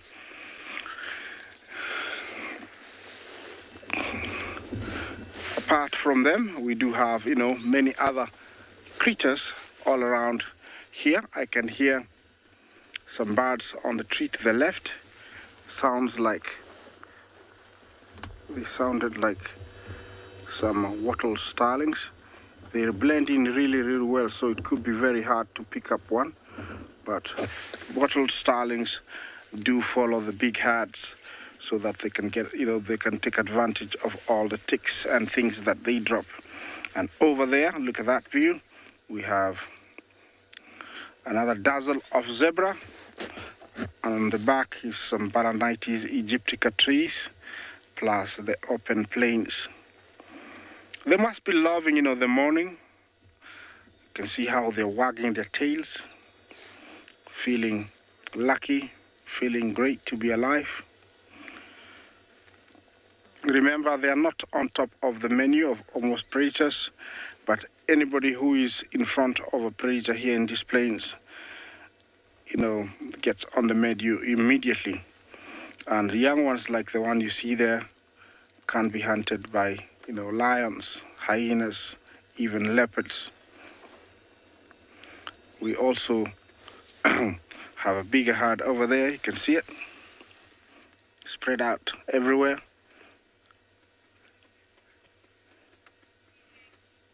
So they're actually everywhere. Look at that giraffe. Was he reaching for the underbrows? Well, I'll leave you to enjoy that sight of that beautiful giraffe. See how they stretch their heads up, and then the tongue out. It's quite a distance, but you can see that.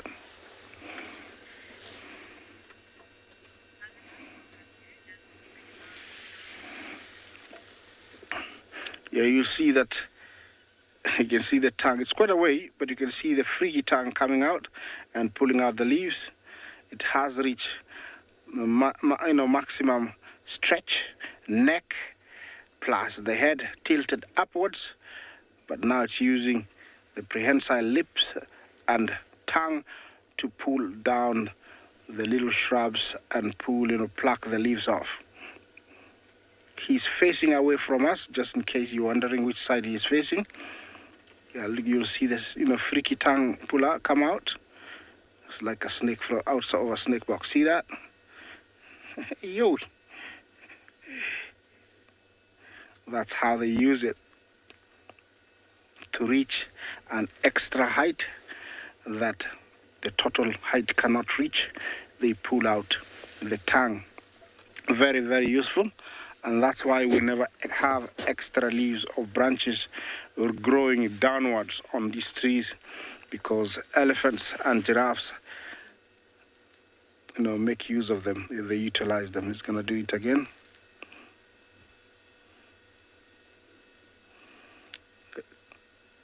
Remember, that is a fully grown giraffe at full stretch.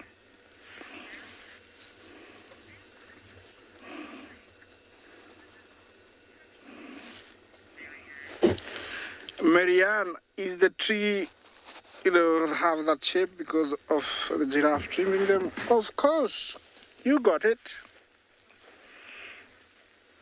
Elephants and giraffes are the two and the only, herbivores that are able to reach that height, and so they're always cutting down or underbrowsing it, or doing, I would call it, underneath topiary, to get rid of all the leaves and branches that are trying to grow. And that's a very good example of how they do it. And that's why they have that beautiful umbrella shape. That is a Balanitis aegyptica, and they should be fruiting quite soon. So maybe even the fruits are there, and that's what it's reaching for.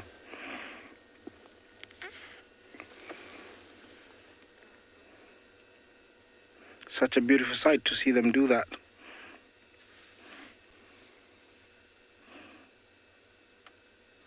I would give it a good 20 feet from where it's reaching. So it's quite high up. But it's able to do that. Amazing.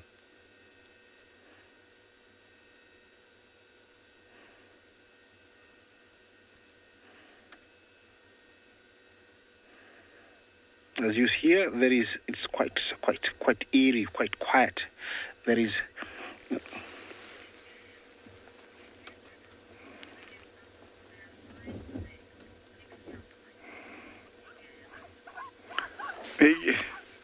Miguel, do giraffes ever get on their hind legs to reach an extra height?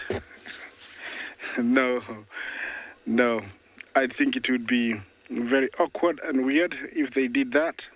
Oh, he's got a very big one. Look at that. Looks like you might not need to go up now, maybe down. Fetch it. Yes, Miguel, they never. It would be very unusual and also awkward. Most of the weight would be forwards. I know the front legs, the chest cavity, the neck is very heavy. I don't think the hind legs would be able to support all that. So they never get on the hind legs to reach extra height. He's really working on that tree. Must be a very tasty tree.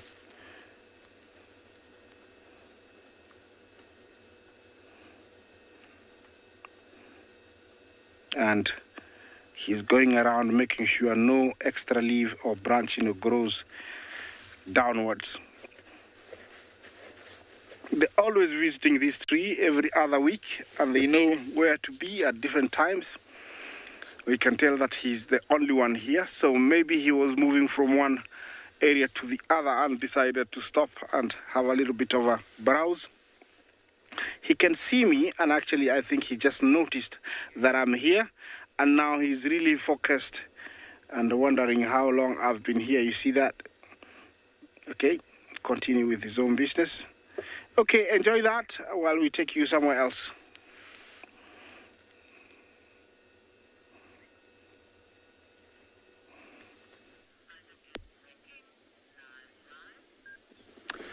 We're still busy looking for that leopard, and we had a bit of an exciting moment with some alarms, and then we came across these two large copper dung beetles, and the male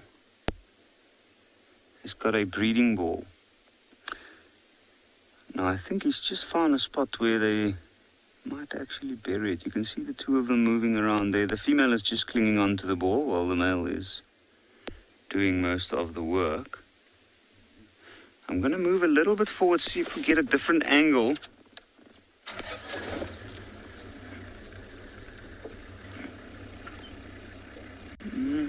Up.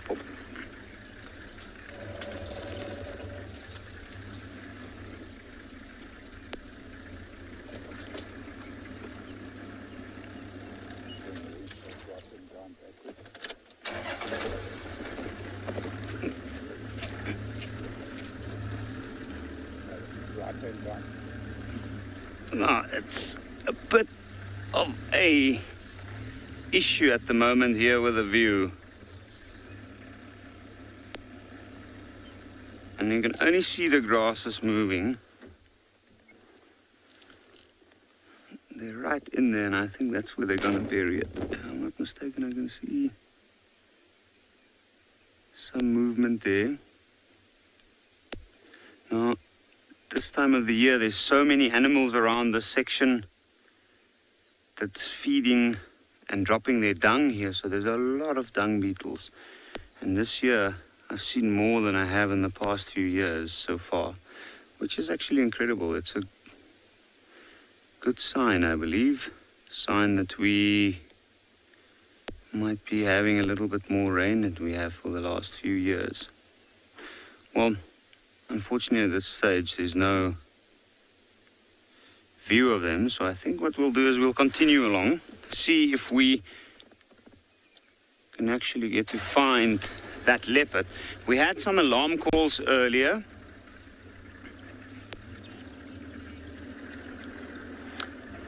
A momo, what I mean with a breeding ball is a larger ball of dung that the male will roll away to an area where they'll bury it, and the female will lay her eggs inside.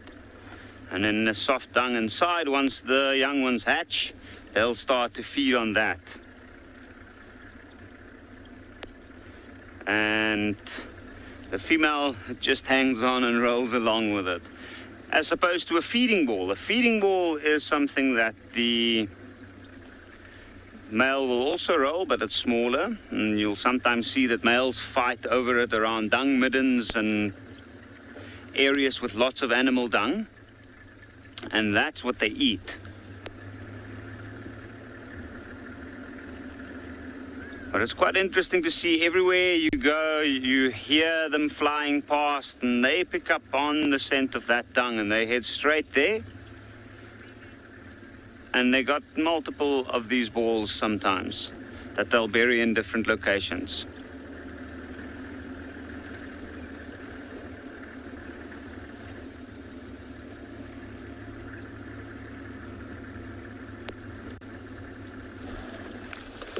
From the dung beetle to the elephants here, and dung beetle play an important role in dung disposal. Now here we have a small herd of elephant, and this is one of my preferred matriarch because look at her tusks, very long tusks. So here we have identified multiple families by the role the matriarchs play, and we can tell by how big the cow is, how well when they move, you tend to see that they always follow the matriarchs. Now this year we've seen a baby boom seen lots of elephants with calves, which is very, very good to see. So elephant population is increasing. We find that sometimes when there's a big drought, then elephants slow in giving birth. So sometimes we call that a post-drought recovery, when you see lots of calves in one region. So this means that there's adequate food, adequate water, so they don't have to travel long distances. But these matriarchs play an important role when it comes to situations like that. So during drought, they're the ones that lead these families to where there's water, where there's forage, and where there's minerals. Very beautiful tusks. We hardly see elephants with such long tusks. But I'll be happy to say that families within matriarchs like this always get that gene, and you can see most of them have longer tusks, like the one to the right there. It's not an old elephant, so you can only see that it's because of the gene they have those long tusks.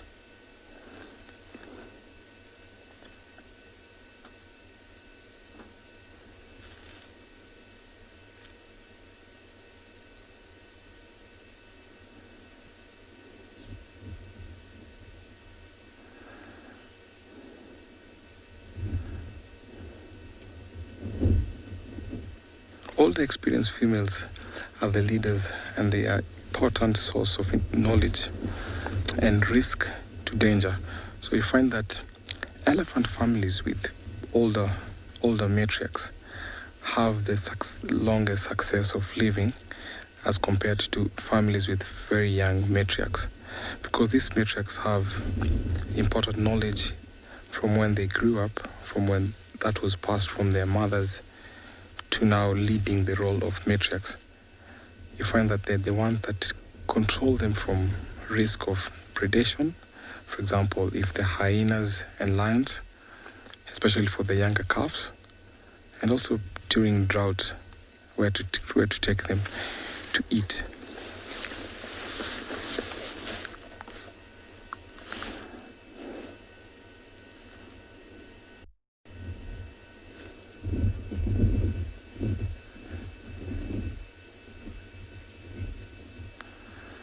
Lisa, I agree with you. The tusks are amazing.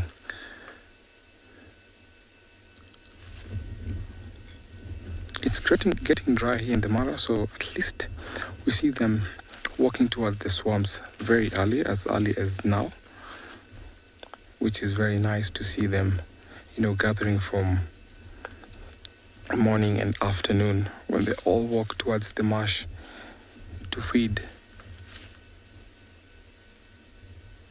Look at her tusk.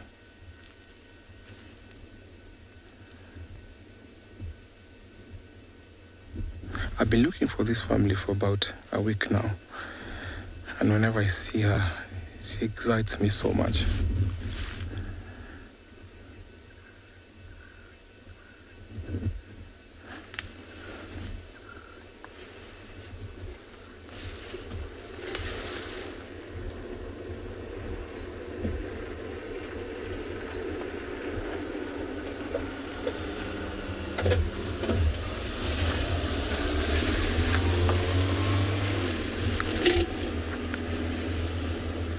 You can see the Ololo escarpment in the background, and that's where they all come from, walking towards the plains.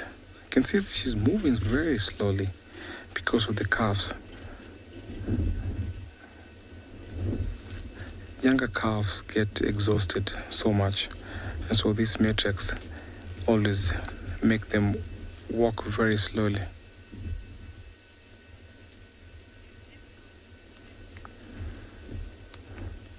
Woodstock, thank you for your question. The closest I've got to an elephant is a meter.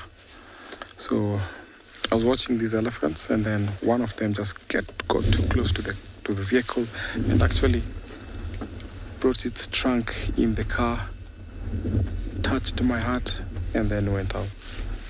Very, very nice to see.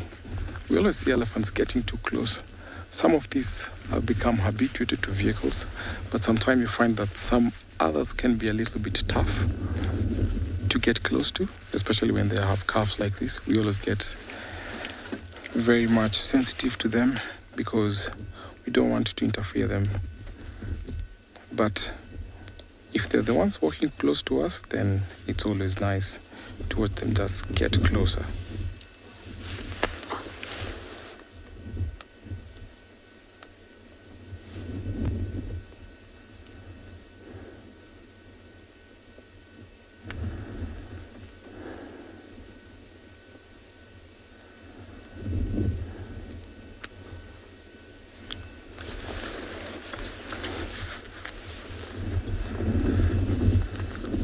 Control, thank you so much for your question. The tasks come in handy whenever it comes to digging for salt minerals, digging for water, peeling the bark of trees. So that is a very important tool for elephants. I'm just going to reposition so that we can follow this beautiful matriarch and her family.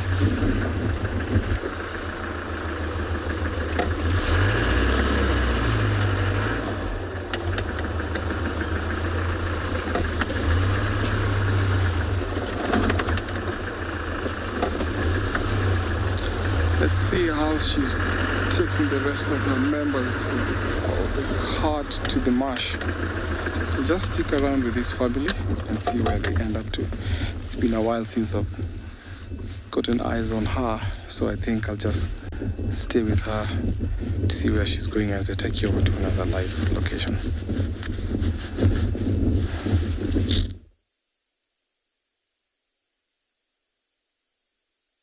Welcome back to Tswalu.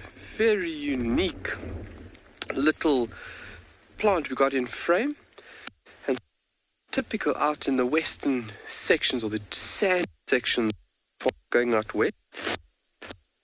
Also likes deeper sandy soil, to which this very extensive root would be inhabiting. The root out of that plant can be up in length, very roots. And if you take a look through the period that we're going through now, this is typical of early summer. This beautiful plant erupting. That's the flower that you're seeing on the right-hand side of the frame. A very unique flower, especially out over here. It's something that stands out quite prominently. A plant called earlant's bean. Earlant's bean. And a very beautiful looking at that. So now early summer, this flower emerges and is in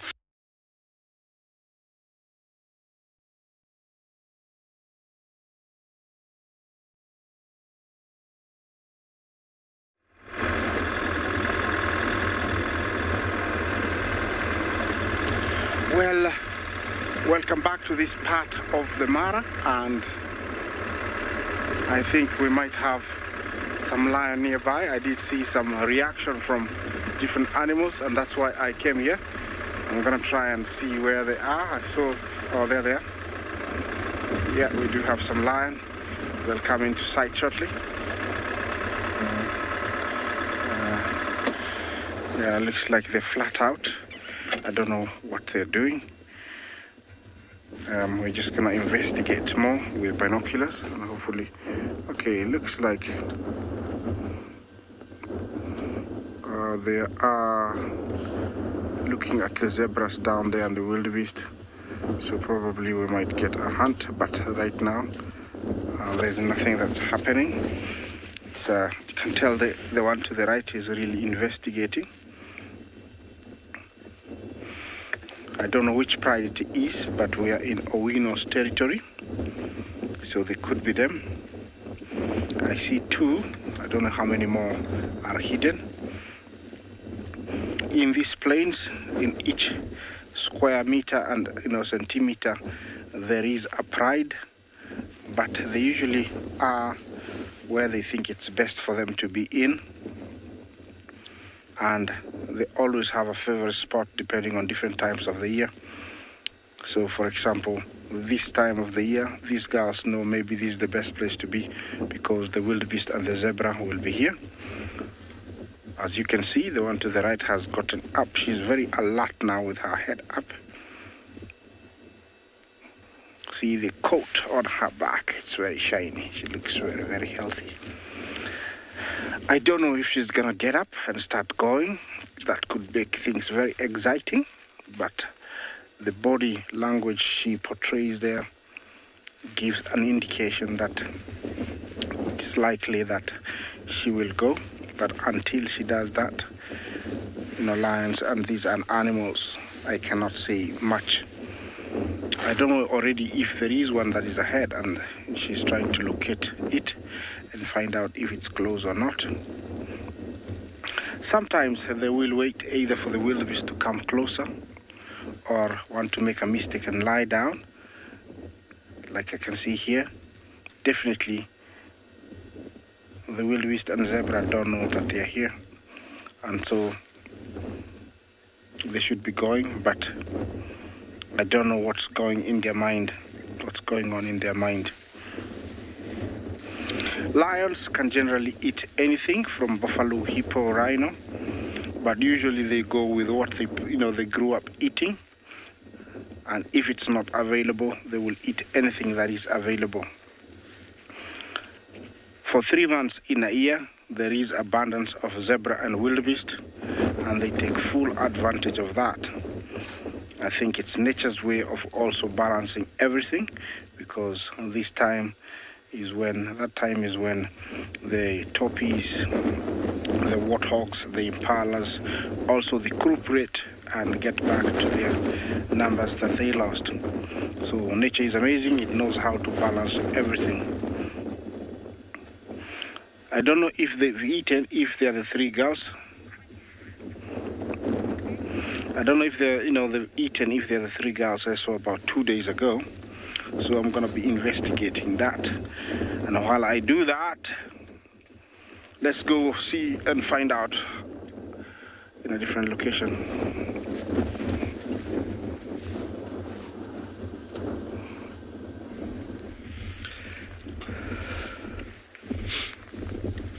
Ooh, it's exciting. The possibility of a hunt is always an exciting thing. So welcome back. A little bit of a stretch there. Thank you, David.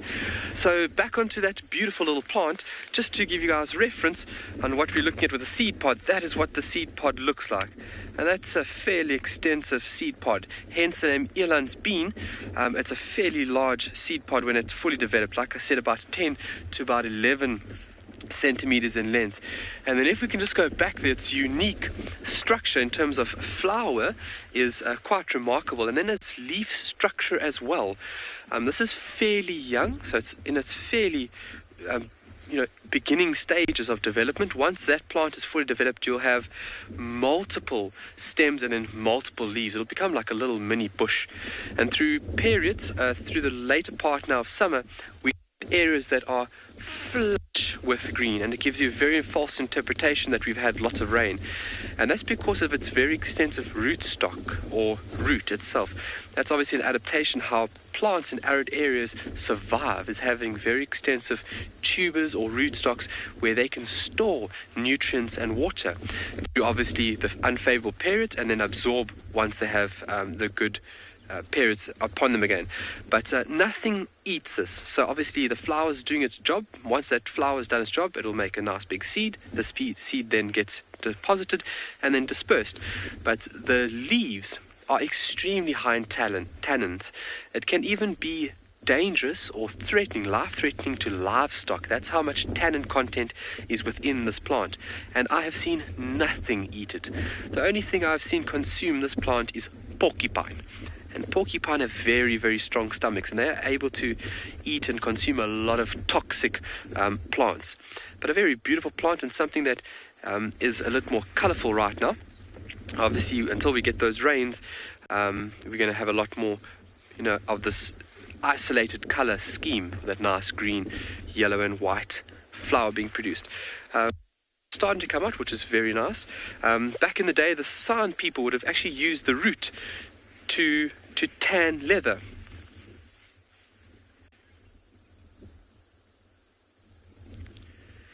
Anna Marie, have you been to Tswalu before? How do you know String of Stars? We do have.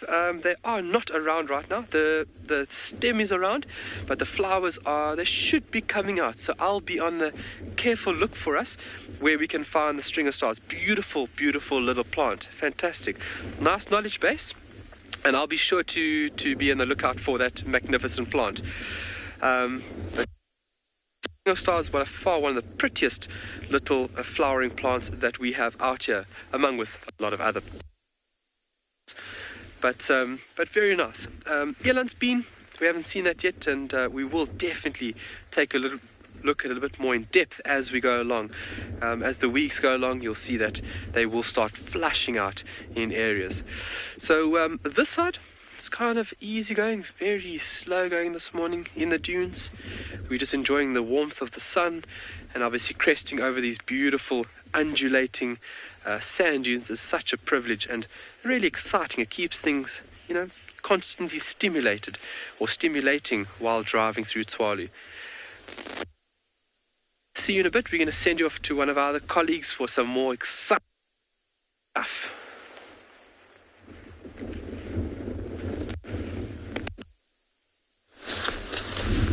Welcome back to the Mara, where our matriarch is still slowly leading her family members in the open grassland.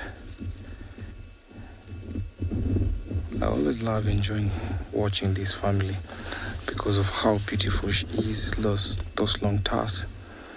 And it seems like her genes is actually peeking through. You can see lots of the other members of the family have at least long tusks, even though they're not as long as hers.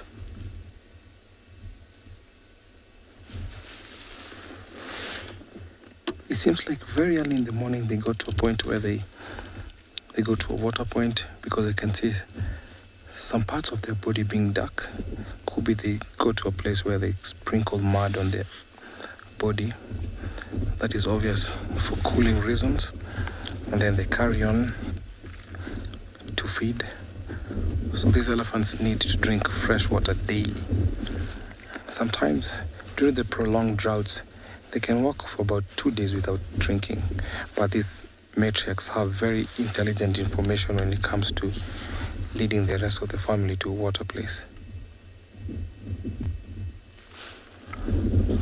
That direction where they're heading is towards a swamp, and then probably maybe to the Mara River. I've seen them cross the Mara River, but it was about 2 years ago.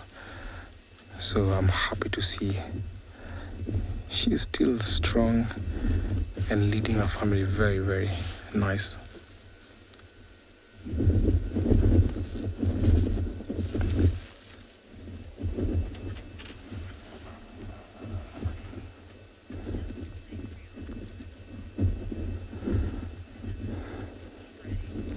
Shrey, thank you for your question.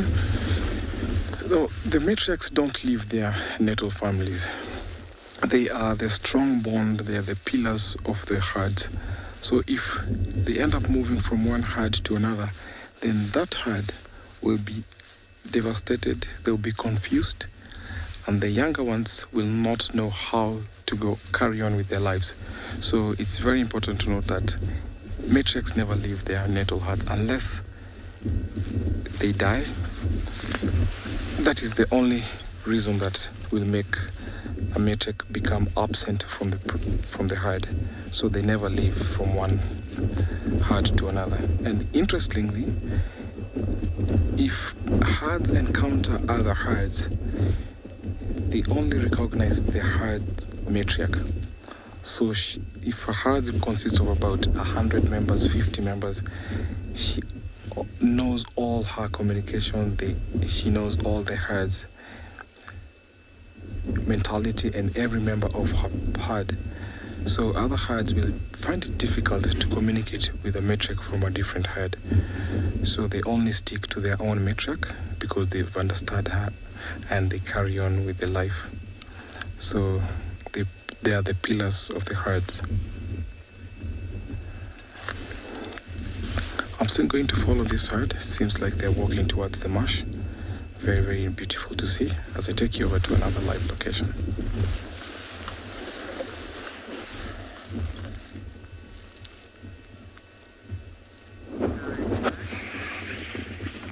Well,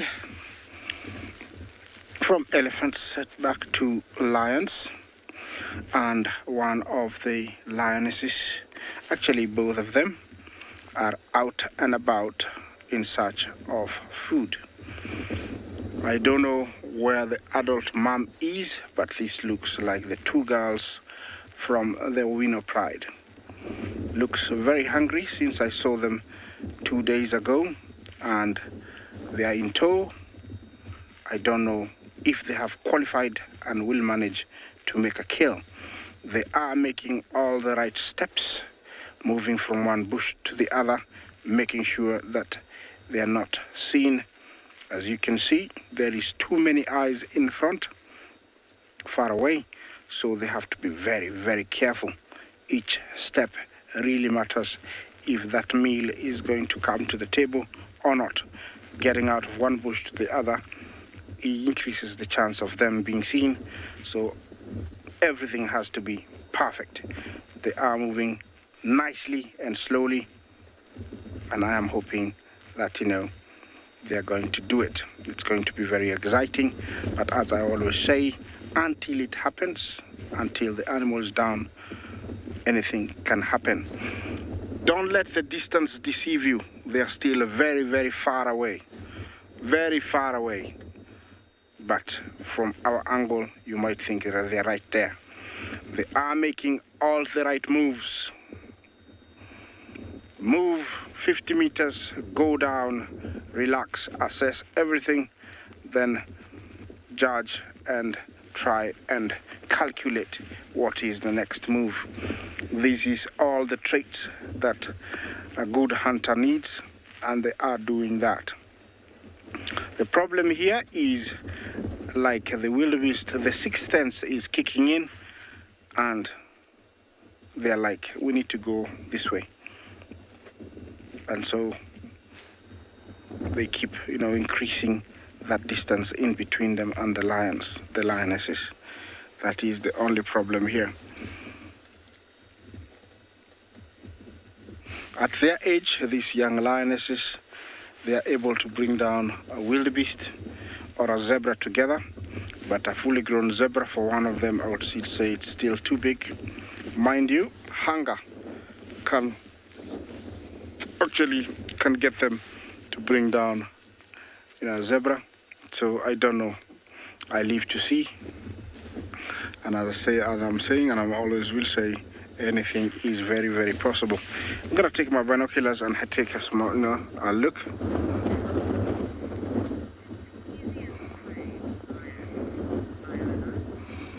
Viola, Jumbo, what is the easiest prey for lions? There isn't easy prey.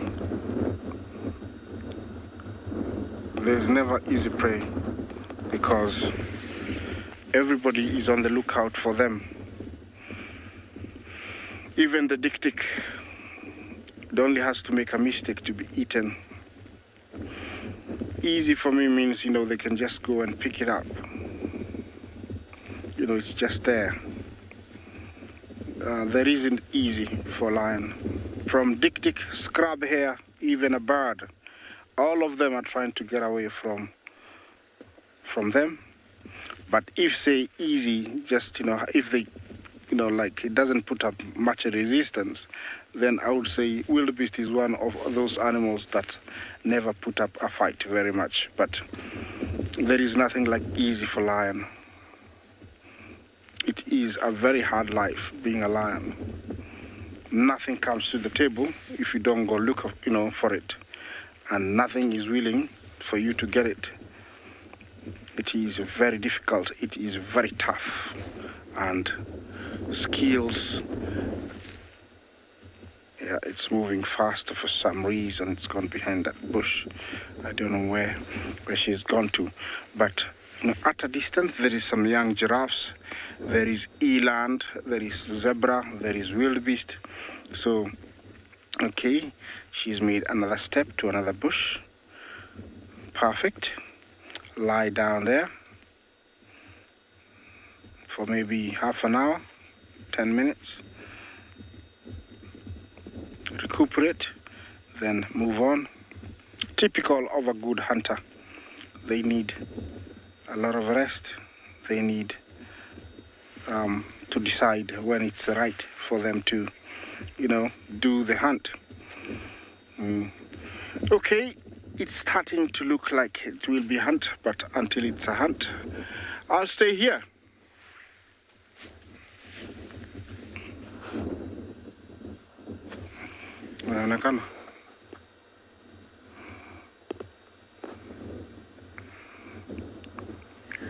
Good morning. I know it's a bit of a late start from us here at Pridelands, but look at those cute little dwarf mongoose, which, well, I suppose we'll have a look at in a little bit. Hopefully they do stick around. We've been sitting here for quite some time. My name is Taylor McCurdy, and on camera with me today, first time in Pridelands, is BK. Welcome back.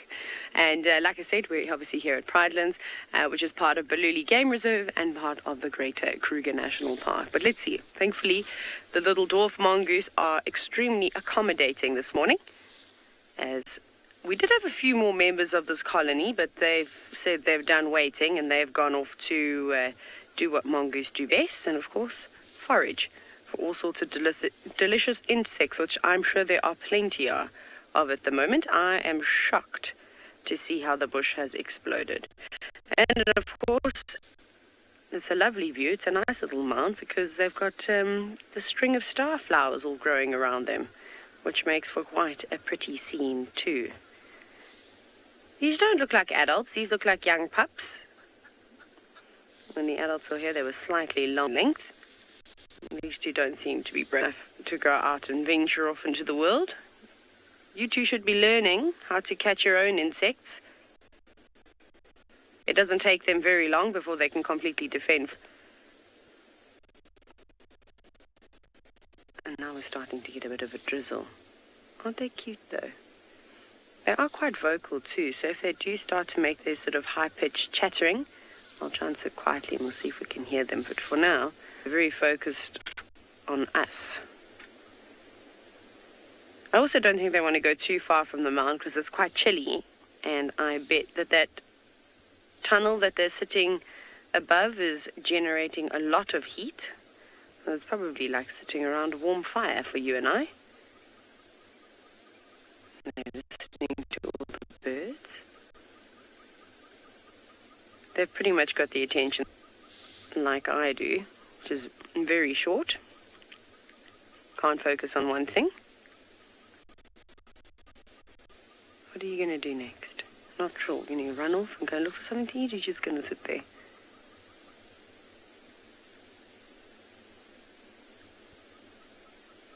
No. I was hoping that some of the adults would come back because there's quite a big colony of mongoose too, but I think I counted like 8 or 9 of them, and that was just when we first arrived. So I'm sure there were more, and there might even be some more pups down inside the mound. But what we are going to do from here is keep heading west back towards the Drakensberg, the herd of elephants that we're seeing here today. That's definitely something that I would like to try and find my favorite herd of elephants, to see if it is them. Actually, I'll take any elephants, in fact, but I would prefer to look for a breeding herd so we can find some small ones. But thank you very much, Mongoose, for being obliging and sitting here for so long. But we are going to continue off and find some bigger animals.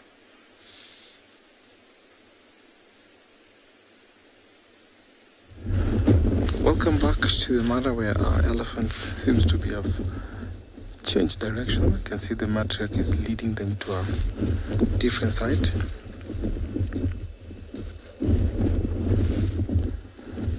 So as they walk like this, the matriarch actually picks every signal, every smell from all these individuals. So there's chemical communication, there's tactile communication, there's a variety of communication that goes through as they're walking through like that. So with the excellent sense of smell, so these elephants rely on a chemical communication, sometimes through pheromones, which can convey short or long distances information. Sometimes you find that when elephants are feeding like this, they end up splitting, and those communication that is the one that makes them come together, carry on to feed, stop, rest, and even sometimes go to drink.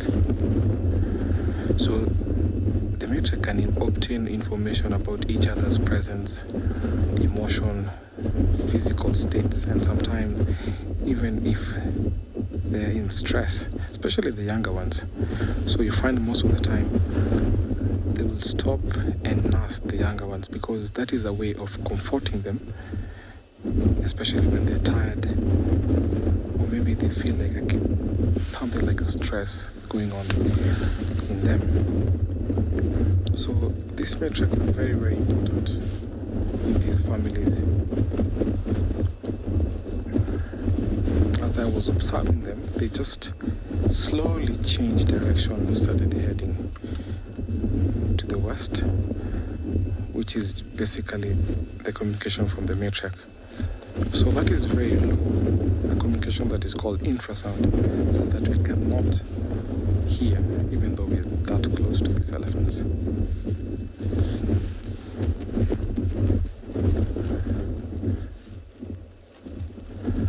I hope she'll keep on showing up, because I really miss this matriarch. And since they're walking towards the west, I'll just slowly drive towards the river, see if there's some that are approaching the river or the marsh. So I'm going to take you over to another live location.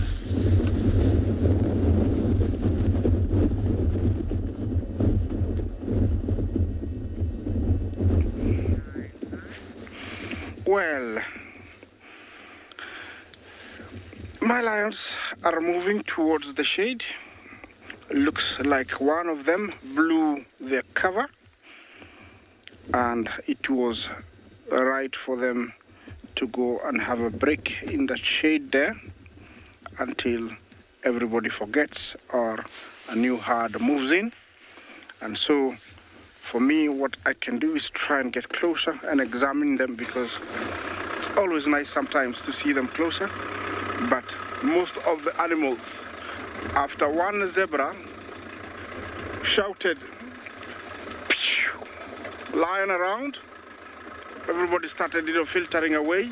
They left the area. And as you can see, it's now in clean now, but nobody is, very many of them didn't know what the alarm was for, but they had to leave the area. And now for the young lionesses, they have to wait until maybe a new herd comes in, or those ones think that they've gone far enough, then they will start hunting once again. I don't know for what reason and where mom is, because they're the only two. Normally there are three. Maybe she's gone back to the rest of the pride. I don't know. But the two girls are right here. We'll share them with you. It's a nice little spot that they're in over there. Nice and shady. It's not going to last very long when the sun goes overhead. That's what they've decided to do. Most animals have left the area, and that's all they can do now, rest. If they get a meal today, gives them better survival rate, and also a chance to be able to regain or recuperate from the energy lost. They are very, very hungry now. Nice. Well, they haven't reached that stage of desperation, because when lions become desperate, they don't rest. They don't sit down. After one failed attempt, they move to the next location, immediately strategize what's their next move. But these two girls haven't reached that, and I can tell by the way they are resting.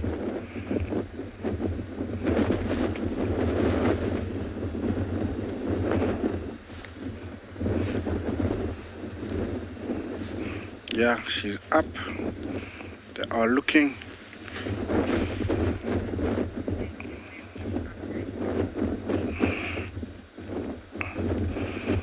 Yeah, I don't know what she sees behind me, this girl. But I don't know what she sees. Okay, I understand that you like to know about how Bahati is. We haven't seen Bahati since that last morning when I saw her with her mom. She went into the bushes, came out. We haven't seen her. One of the wardens saw her. So Bahati's mom and Bahati about 3 days ago, but we haven't seen her. I hope he's well, but we're still keeping an eye for him. The thing is with nature, sometimes you have to wait until you see them. There are areas we are restricted not to drive off-road, so we cannot go deep into the bushes. And it's okay. But I hope, he's well, and, we're going to be seeing him in the next coming days. There is a lot of, wildebeest and zebra headed to their direction. And I'm sure with all those coming back that way, they might be hunting out. She might be hunting out and will have a chance to get a glimpse of Bahati's mom. That girl is very determined, and I see some zebra a long ways away. I don't know if that's the right direction that she's made, and she might get lucky. I see some zebra off to the right there. I think she picks up some smell from somebody. Maybe the mom. They're very healthy. As you can see, their coat is almost shiny. Tells me that they've been doing very, very well. I think she's made a very good decision not to continue in the direction that she was earlier on and to turn left. Those ones there might not have heard her, have heard, the other zebras calling for an alarm call. And she has gone up in a mound. You see that? That is a good vantage point. She might be able to pick up something that's easy to go for.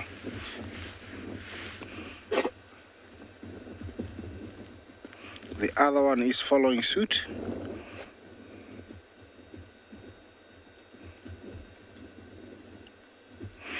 Yeah, this is going to be exciting if they do it, because they are very inexperienced looking at their age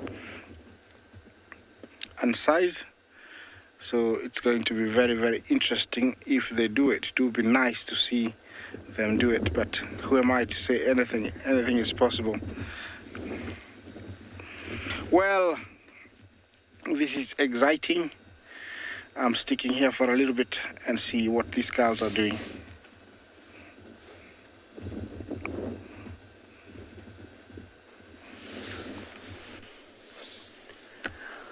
So the elephants weren't as far away as we thought they were.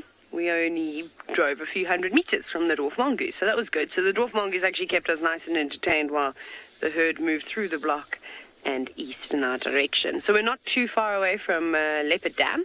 That's actually just over our shoulder. Whether or not they're going to head to have a drink, I'm not sure, but we'll see.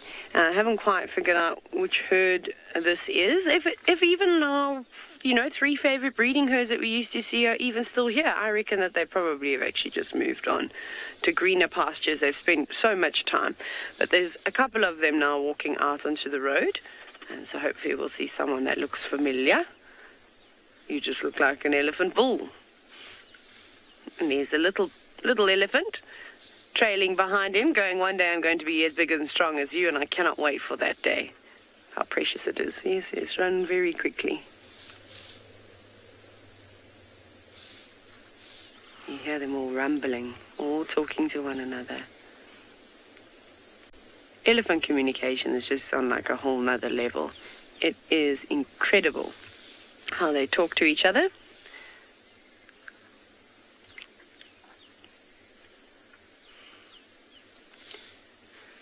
Now, Kelpo, great question from you about that little elephant that just ran across the road.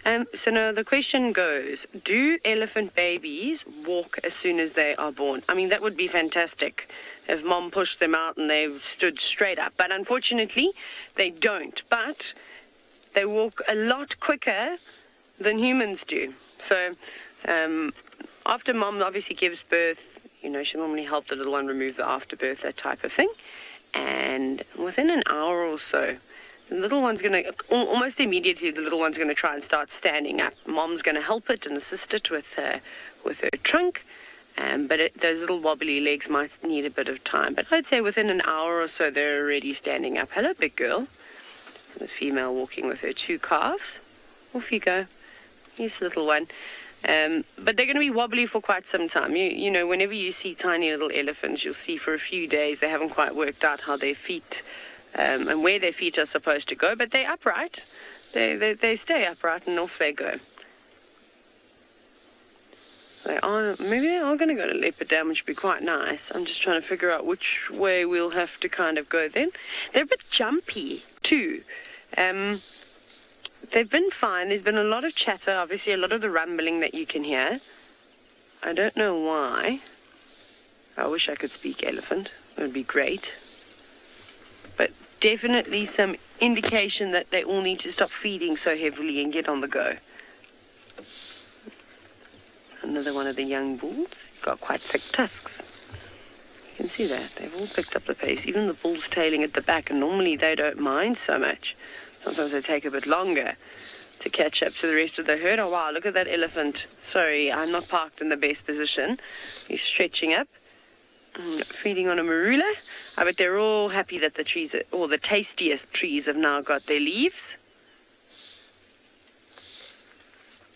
It is just crazy. I can't remember when I last saw the bush this thick in October. No, we're not even in October. We're in November now, hey? Sorry, wrong month, everybody. I'm a few days behind. In November, it's been a long time since we've had such good rain. There's just one more elephant that you can see right at the back there. He's still on his way. I didn't see Susan. So this is not Susan's herd.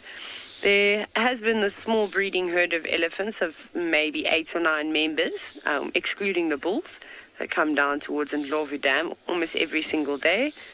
So perhaps it's them. But there hasn't been any sign of the others. I don't know if Mike maybe saw them. Look at this fella. And now, and that attitude, he had his head up. Look, watch it. Such a typical cheeky elephant bull. Yeah, you're very brave 30 meters away from us, walking behind all the trees, aren't you? Come and say that over here. He won't. Okay, now what we need to do is I need to do a quick turnaround, because otherwise I don't think BK is able to do a complete 180, I'm afraid. So what I shall do, and I think our signal should be fine here, let's try and find a nice little spot to turn around. And yeah, they are going towards Leopard Dam. Now this is the tricky part, is how on earth am I going to view them? Might have to go all the way around onto the other side, because the vegetation has got so thick now on the southern side of the dam that I don't even think we will see them. But off we go around, and hopefully we'll get another view.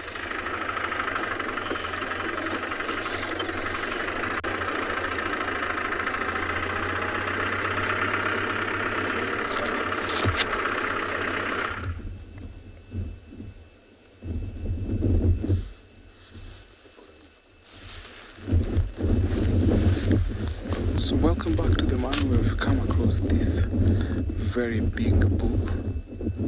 He's wandering off alone. Look at him drinking. Very, very nice.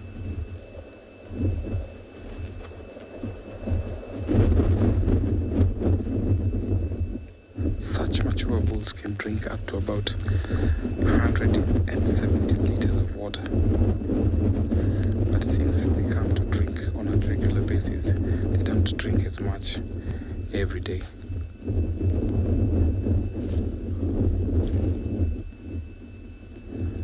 Sometimes a trunk can fill up about 5 to 10 liters. So we just saw him just drink only twice. So that could be about 15 liters that he drank.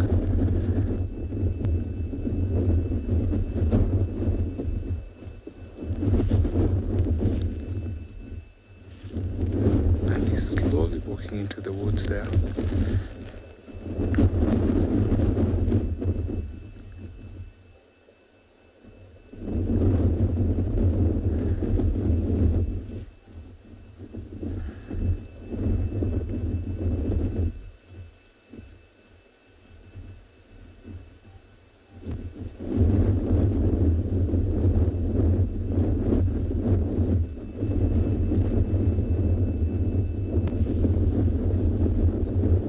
So lone bulls can, like this, walk a long distance, and most of the time you find them solo or walking by themselves. So right now he's walking towards the forest, and of course I'm sure he's going to cross over to the other side of the Mara River. So as he walks off into this woodland, let me take you over to another live location.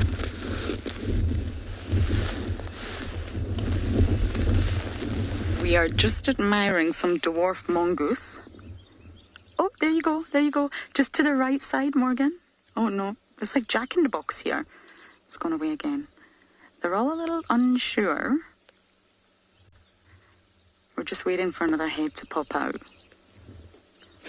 Now, if you wonder what I've been up to, I've been checking hyena dens. I went to the Mvubu one, you'll be glad to know, Michael, just to see if there's any other activity in case Ntima has given birth. We really don't know. It's speculation at this stage. I've just checked Aubrey's Road den. I checked Gwen's den. So it's not the most riveting stuff looking at termite mounds all day, but it's important. You've got to follow the story. And that's how I actually first found ribbons cubs way back in the day, was just by checking dens and being persistent. So that's what I've been up to. I'm not sure the dwarf mongoose want to play ball here. It's an extremely small termite mound. Of course, they have a network of mounds that they use within their territory. So you won't find the same group of dwarf mongoose at the same mound every single night. But they're very shy. I wonder if it's the weather. Oh, to the right, there's a little head popping out. Just this hole on the very right.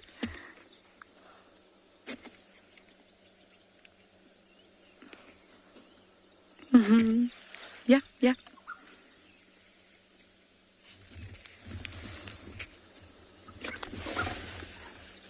We see you. Oh, on the top of the mound. Hi, good morning. Yes, the weather's not great. We know that dwarf mongoose really don't come up until that sun is up. They ensure, just like the meerkats, they ensure that they're completely safe, warm, get the best sleep. And once that sun is up, that's only when they start to come. And very similar to meerkats, they do a lot of checking. It's normally the alpha male that checks, scans, looks around, smells, enjoys getting vitamin D at the same time when the sun is out. But normally the alpha male does all the checking and lets them know, hey guys, it's all good, it's good. We can head on out now. It's safe. No predators around. Oh, sorry, I said male, alpha female. Apologies, alpha female. And that's because they are so social.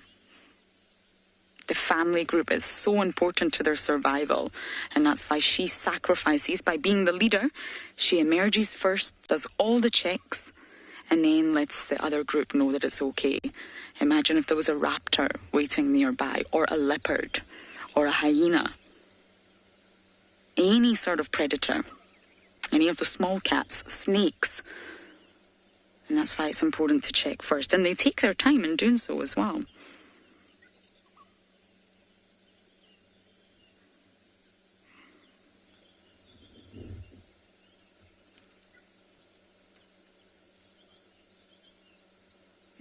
Up the top again.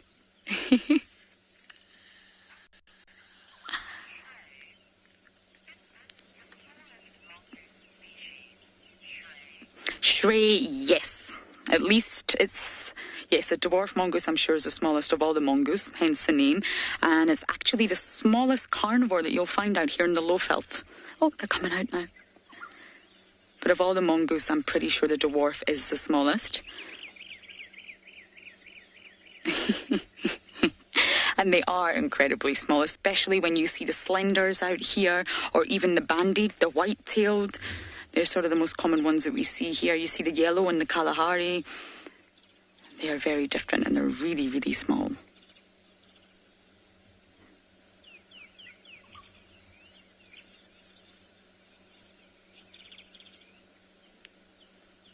I'm not sure whether you want to stay outside or go back in, so scratch. And they groom themselves meticulously in the morning. That's part of their routine, grooming themselves. But they also groom each other, allo-grooming. And by sort of putting their saliva on one another, which I know doesn't sound very nice in human terms, but that's what they do. And that's basically sort of putting their own scent all on each other. So they're all, oh, wow, that's flexible.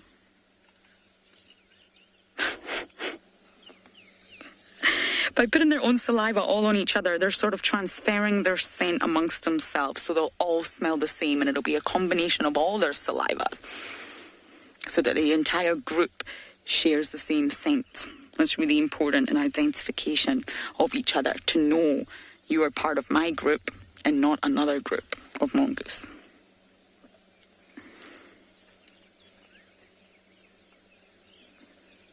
So saliva's key.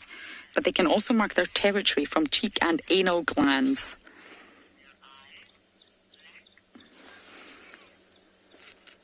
Look, you're asking, do dwarf mongoose blink? Yes, they do. But let's see if Morgan can zoom in. We'll try and show you them blinking. It's hard to see a blink when you're blinking yourselves. They have got quite a stare, but yes, they do blink their eyes.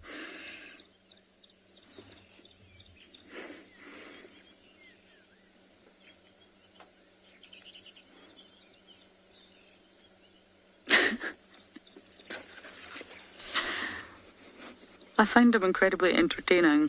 I mean, look at that position.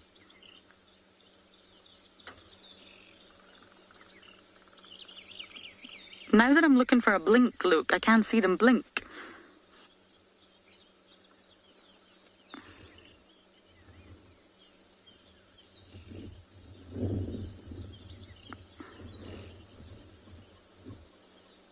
Has anyone seen a blink yet? Have you seen a blink, Morgan? Morgan's saying no.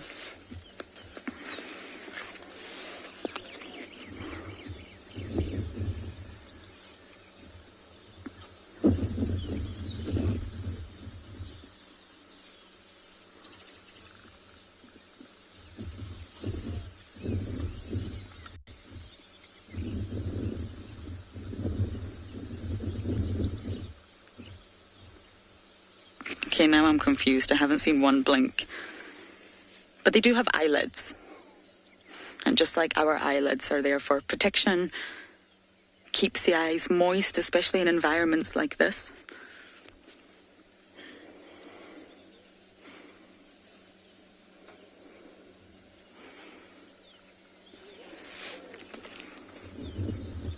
I don't think everyone's fully waking up yet.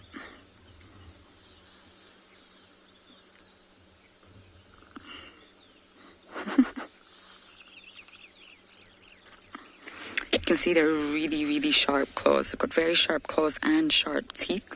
Because although they're adorable and very, very cute, they are carnivores. And they'll snack on a huge range of things. Summer will be delightful for them. They love termites. And termites are packed with fats, lots of protein, fatty acids. Termites are a great source of food for a lot of animals, including ourselves, actually. I know, it doesn't sound so nice. But dwarf mongoose will also eat snails, yummy. Beetles, they'll crunch through that really hard exoskeleton. Centipedes. Scorpions. They're expert at hunting scorpions. and small reptiles like little lizards and geckos. And they love eggs.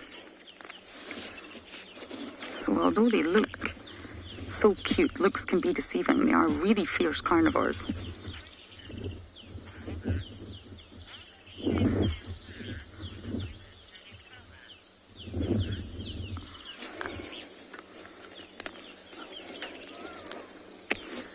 Come on, everybody, I see you popping your heads out. Robert, you're asking about shedding fur. So you're referring to the change in season. Most mammals, actually, sort of lose a little bit of hair. And just like some domestic dogs, I guess, would have their summer coat and their winter coat. So they don't shed it so much, but generally when the weather does get warmer and the seasons change, their coat does lighten. They will lose some hair. But as for dwarf mongoose, I'm really not sure exactly how much hair they will lose. But for insulation purposes, it does get a little bit thicker in the winter. And that's one of the key features of being a mammal.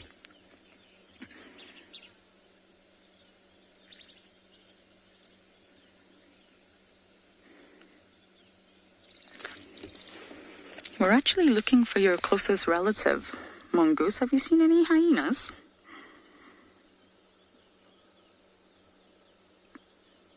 They're like, oh, no, we don't like them.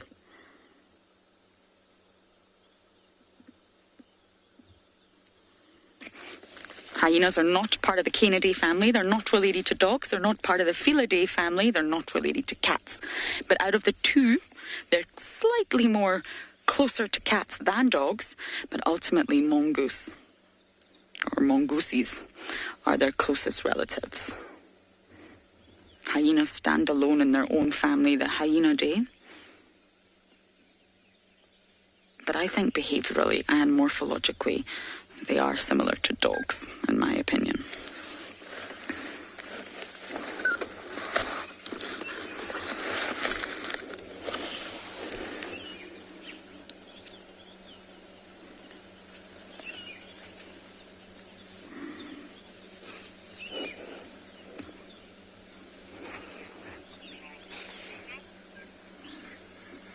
Okay, so I'm going to do a little loop now of some more dens and see if we can see their spotted cousins.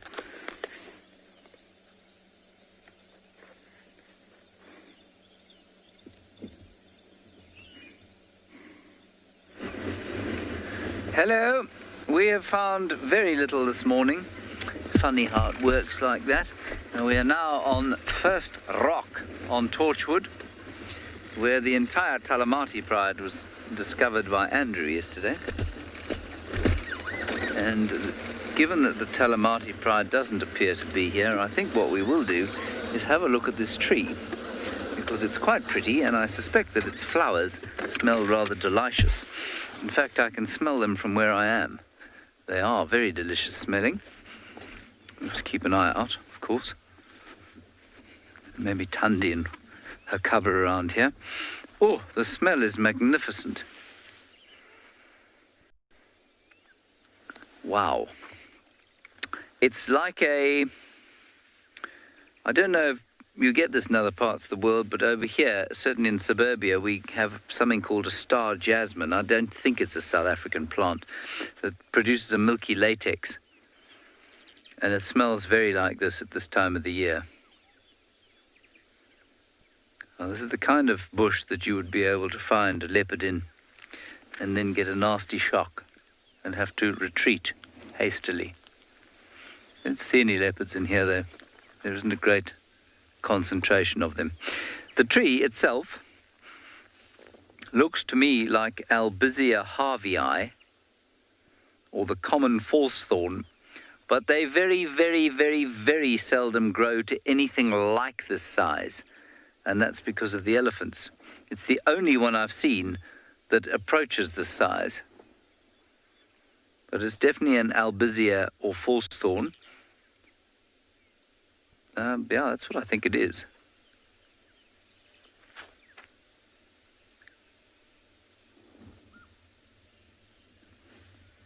Just heard a cracking noise over here. I'm just going to walk up onto the rock. Make sure that I'm not missing something of great importance and excitement. Ah, an elephant. I see an elephant. Let me get in the car and bring it up onto this plateau, and then you too will be able to see the elephant. It would be selfish of me to keep the elephant to myself. I will give this to Niels the Hood. I don't know if in the ganglands of Pretoria East they get flowers like this, but this will be an education for him. Nice, huh? So we're just going to pop up onto the plateau of the rocks, and I will show you the elephants. Oh, no, I won't show you the elephants. I'll hopefully try and find them a bit later.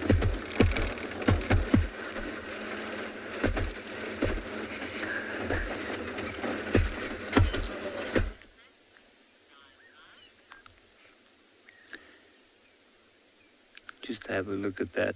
2 baby giraffes laying down in the middle of a clearing. Now, the one just got up. I think it got bothered by the flies, and you can see it's busy scratching itself. And have a look where. On the chest part.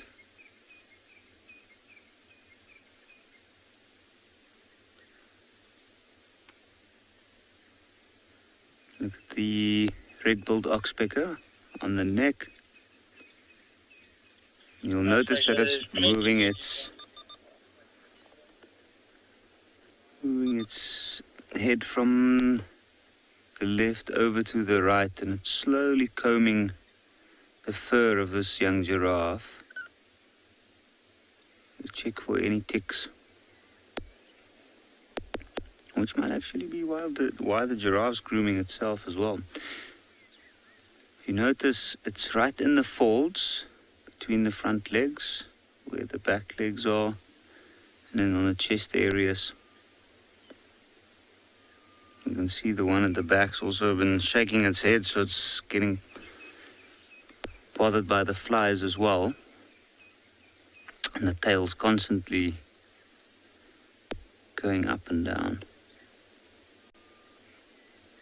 What a long tail tuft. It's also been laying down on the grass. This area's got standing water nearby, little seasonal pans that's formed everywhere after the rain that we've had. So I'm sure there's a lot of insects and parasites in this grass at the moment. We've had a slight drizzle this morning. Wouldn't really call it rain.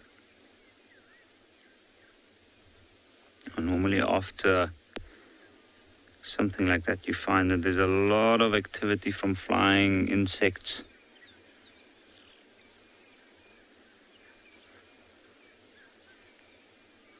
You'll notice the one on the right has its lower jaw moving.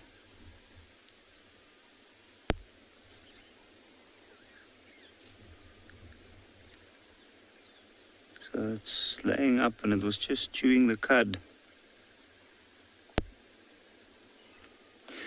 The small one off to the left, it still looks really, really young.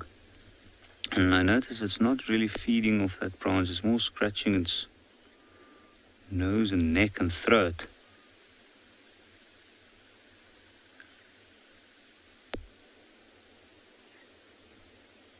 You can see the hard to reach places. Or maybe it's the claws of the bird that made a match there.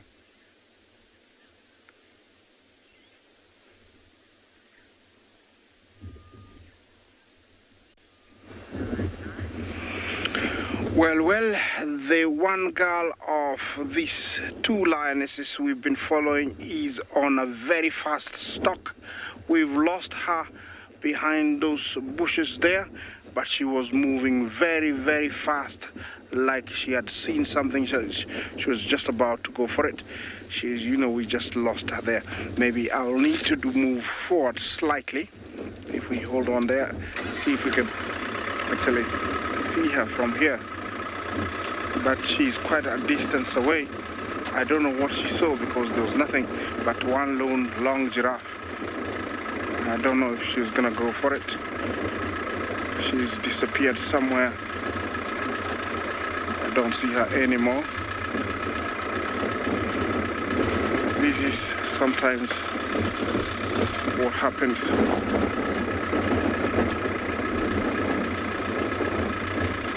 Okay, I think I'm gonna stick here for a little bit until she comes out because I don't wanna try and find her, and while I'm doing that, alert everybody and then spoil the hunt. So I think the best thing is to stick to where I am. Our elephant is just inside there. He has got an enormous set of tusks. I'm just hoping he's going to come out. I'm going to give him exactly 30 seconds and then we'll move into the bush. In fact, I think let's just move into the bush anyway. Ooh, I can hear a violet-backed starling. Can you hear that? Lovely squall. All right, let me move.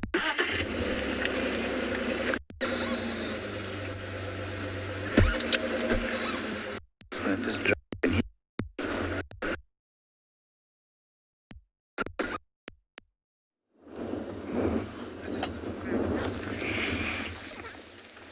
Well, she's still invisible, but the giraffe here can see her.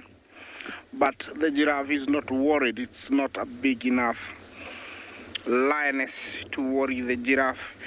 So she's not worried at all. But she's somewhere to the left of that tree. The only tree, sorry, there's actually some few trees. Can be very confusing when I'm trying to tell you which tree she's in. But at that angle will be, oh, there she is. That's the second one. The first one is ahead, and I don't know where she is. That's the second one. You can still tell that that is a stalking posture, but not serious one. The one in front was very serious, but we can't. I think this, the hunt has been busted. I had a zebra snot, which means that she's been seen, and so everybody will get away from them as far as possible. It is never easy for lion or lioness. You think life here is easy? No. They work really, really hard for their hunt, for their kill.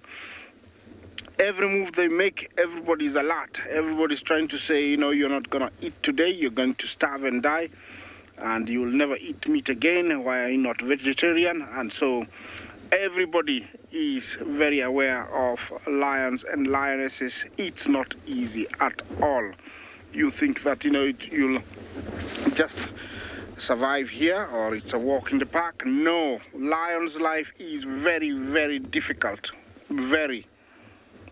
They have one of the most hardest lives. Unlike the grazers, they also have a hard life. For them, the best thing to do is to keep watch, look, but food is always available. For lions, they have to eat. All these grazers, and getting one down is not always easy. I think the best thing to do for me is to take you somewhere else, another live location.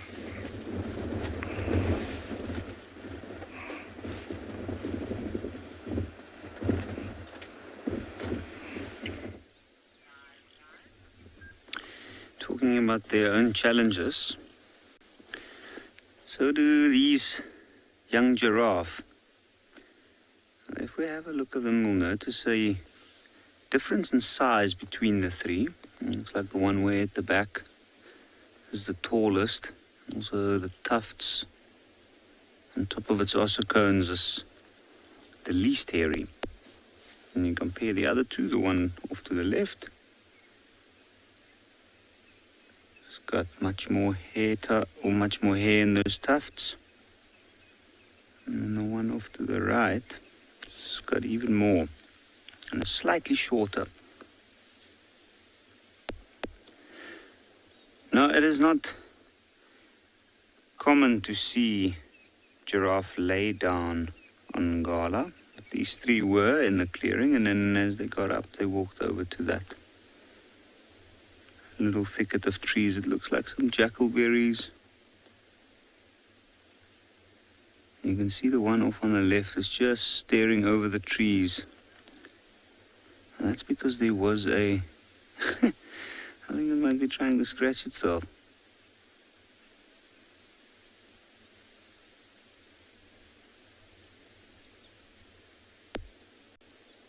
Now, yes, if you do see giraffe like that, walking over trees, small trees, or dead branches like that, that's not because they are spatially quite awkward. They're just using it to scratch themselves.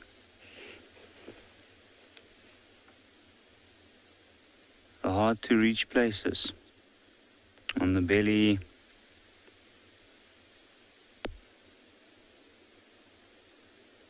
You'll notice that the giraffe staring off to the left and quite intently, and that's because I saw one adult female giraffe walk over into that direction, but quite far off. More than likely the mother of one of these three. I think they encounter, or their lay down session in the grass gave them a lot of scratching work to do. Probably picked up some ticks, and even though it is this cloudy, it's quite humid, and I know that the flies are very active on a day like that. This area is full of dung middens, patches where animals drop their dung at the moment, so the amount of flies in this area is considerably more noticeable than other areas.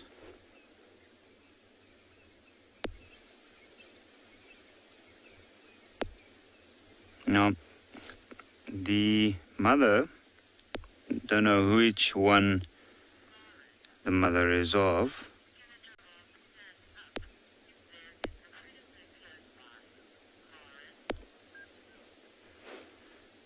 Karen, how fast can a giraffe stand up if there is a predator close by? They get up quite quickly, but if a predator would attack them, especially a young giraffe like this, then I don't think it's fast enough. In that case, they are extremely exposed to predation when they do lay down, and that's why on Ngala we don't often see that. When we do, it's usually during daytime, in an open clearing where they've got a good view of what's happening around them. And also during daytime, the large predators are not as active. Except for hyena, of course, on an overcast day. It's amazing the differences between the colorations of these three giraffes. One in the middle a little bit lighter than the other two. But with the mother, or that female giraffe nearby, I'm sure she is the mother of one of these three. And you find that the young ones form these little groups like this. These female giraffes with the young ones generally stick to the same areas. And even though we might not see the mother, she's usually within a distance that she'll be able to keep an eye on the young one from a distance. And that can be as far as about 100 meters apart.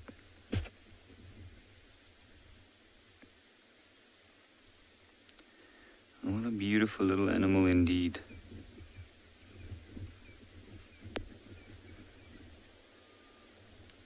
You can see they're dispersing now. I think they're not quite too sure what to do. The two younger ones are probably just following that larger one. And we might stay here for another few minutes and see if they do head over to the adults.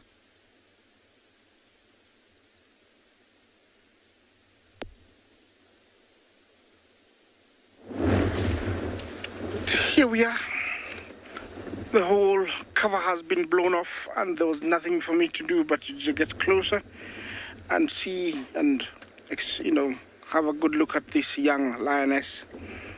Looks like she's very determined, inexperienced, but she's trying all her best. To be frank with you, there were 3 the other day, Mom and these 2 young girls. I don't know what happened to Mom. She's not here. They're the only 2 girls. It does happen. Sometimes they split, especially if the mom is mating with a male. And then, they'll join up later on. For now, they have to fend for themselves. It's very difficult. Very, very difficult. Out in the open plains like this, all eyes on you can be very, very difficult. Remember to talk to us, #WildEarth. Questions and comments are very, very welcome. We're coming to you live and direct from the Masai Mara, the Mara Triangle. And I have 2 of the Owino girls. They tried to hunt. They failed. They actually didn't fail, but they were seen. The cover was blown. And everybody was like, no meat for you today. Try harder. And now looks like she's resting, very much so. Hoping that everybody will forget that there is danger around and they can go back to hunting. For them, this is their life. Fail, lose, rest, and then start all over again. It is the order of the day here.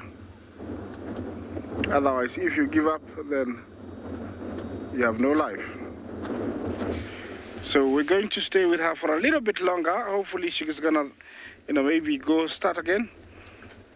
Let's take you to another live location.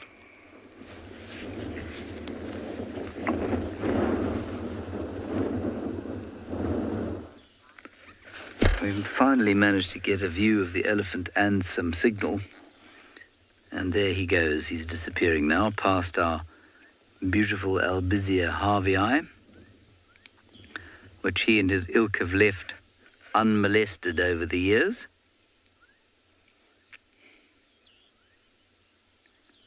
Oh, what's he seen? Look at that. It's interesting. Wonder why he's behaved like that. You see how he just suddenly stopped moving? Just keep an eye on him there. It's possible that Tundi the leopardess is somewhere around here.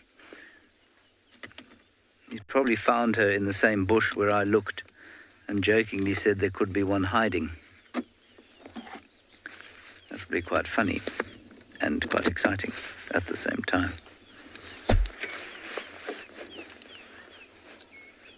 All right, let's see if I can navigate my way up here.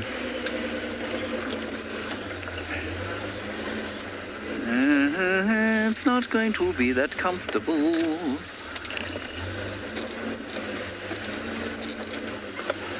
I think we're okay, Niels. I think we've survived.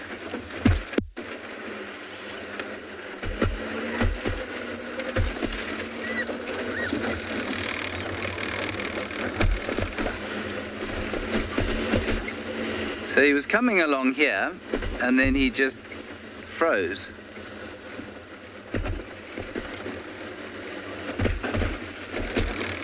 It is because he smelt me out of the car. That's probably what it was.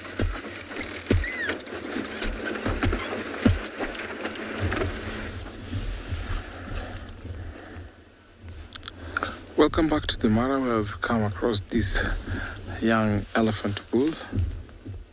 He seems to be in a hurry. I don't know where he's going to. But of late, we've seen lots of bulls walking through or coming to interact with herds where there's females and young ones. And sometimes these bulls will come to see if the females are actually in estrus. That's a good sign of them mating with them. So always, when you see such kind of a bull, you always know that there's a big bull amongst them, or somewhere around here.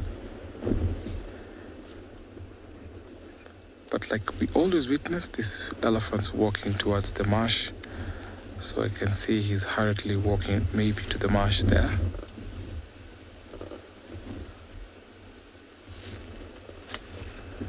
And there's a big family emerging from the bushes.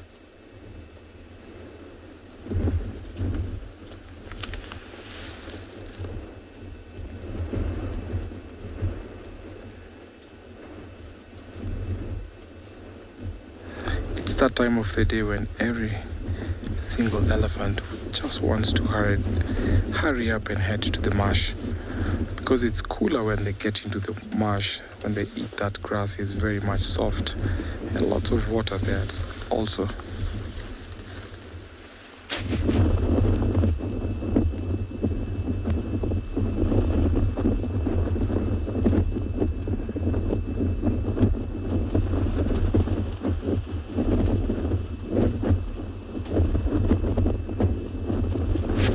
That's another matriarch that I always get to recognize, the crossed tusks. She's the matriarch from a herd that I always see. So she has a sister that has the same kind of tusk. So it's very, very nice to see these individual elephants that I get to recognize each and every time I happen to come across them.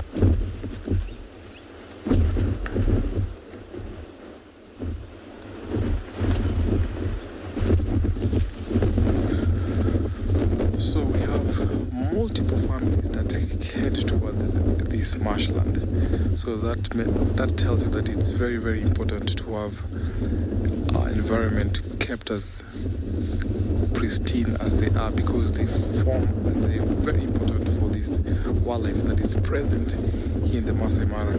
So that marsh can be a very good place to go and find elephants. So in the afternoon, when there's no game, when we know that we can't really see the lions and other cats, so if I'm looking for elephants, I always head down toward the marsh where I'll see lots of families. And it's very, very nice because I've also been able to identify most of the matriarchs around here. I've seen bond groups where they come and welcome each other, and the greeting ceremony. The matriarch that we saw earlier this morning with a very long tusk. So it's very, very nice to see all these elephants walking towards the marsh. So I think they've all gone into the bushes, because sometimes leaves and barks of trees form a good diet for the elephants. So just wait here patiently for them to walk out of those bushes, because there's a big family actually that went through.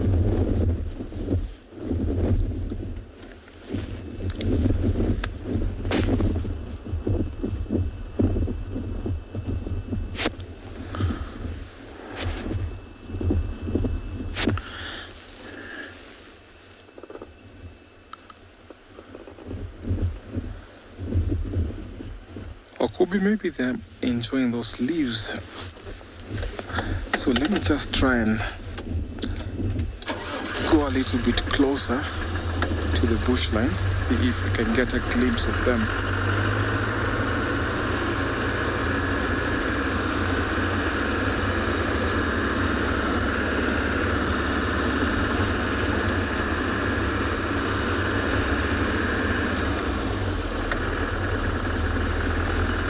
I can see the matriarch there. She's pretty much enjoying the grass as she's leading the rest of the family.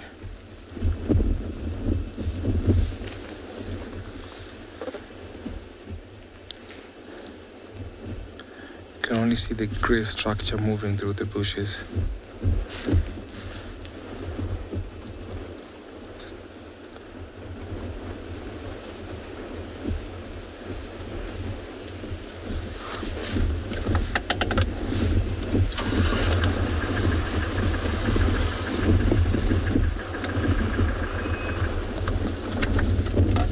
So as you watch these elephants slowly walking towards the marsh, let me take you over to another live location.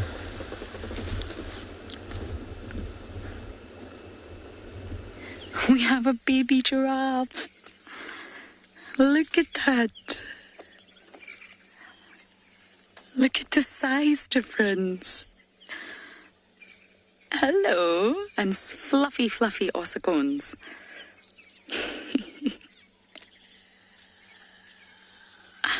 That's so adorable. Of course, giraffes are born completely the opposite of what we were saying about Sedgwick's mum's chick. They're born remarkably precocial. They are ready to hit the ground running, quite literally. They only have one calf at a time.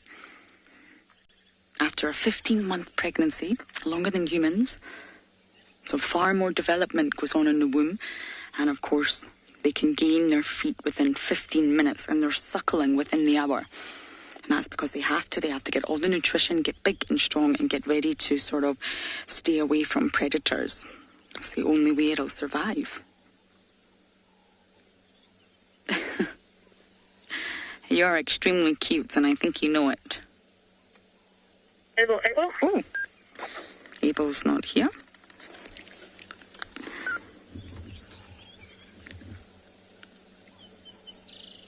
Now, giraffes, when you're that size, you really don't have much to escape a predator. If there were lions around, you really rely heavily on the adults. And if the adults run out of fear, out of sort of an automatic response, a flee response, then the poor calves really cannot evade predators. And that's why young giraffes often do get taken down by lions regularly, which is very sad.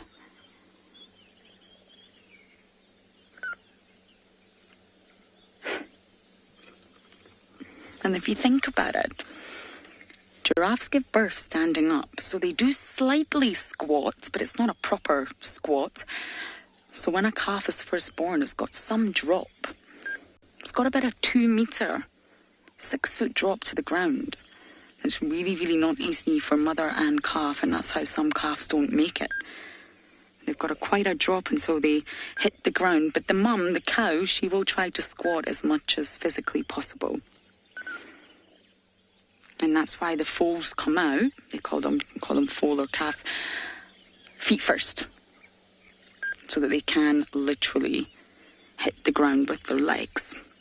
And that breaks their fall from landing on their head or their neck.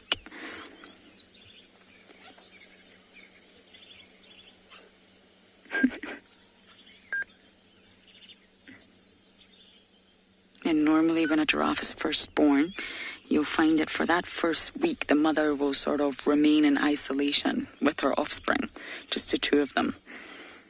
A little baby moon, if you like. And believe it or not, giraffe mothers were thought to be really careless mothers. That's what it used to be, that was the general consensus, that they didn't have any maternal care, but they do.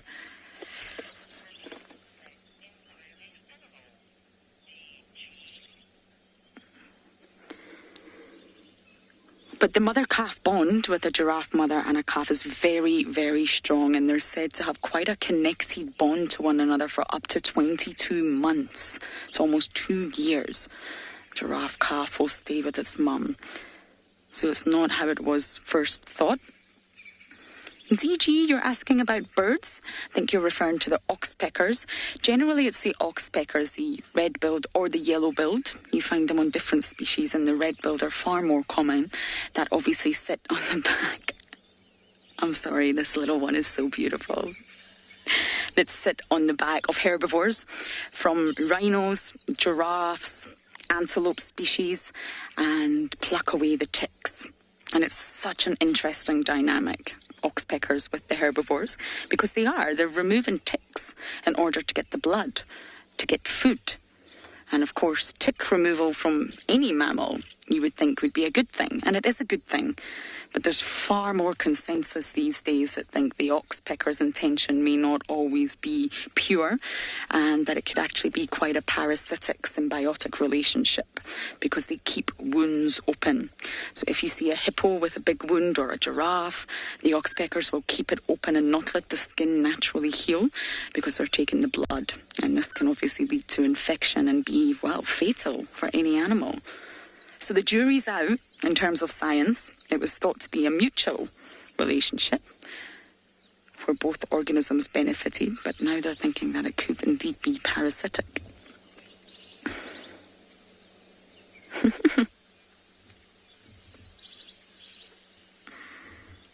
Imagine being that young when mom's your world. Just got to follow Mum everywhere for safety.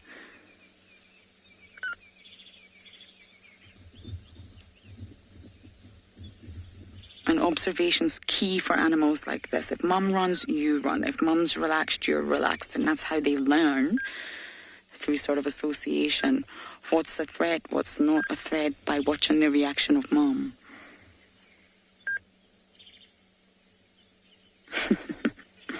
That's a good pillow, that big bum.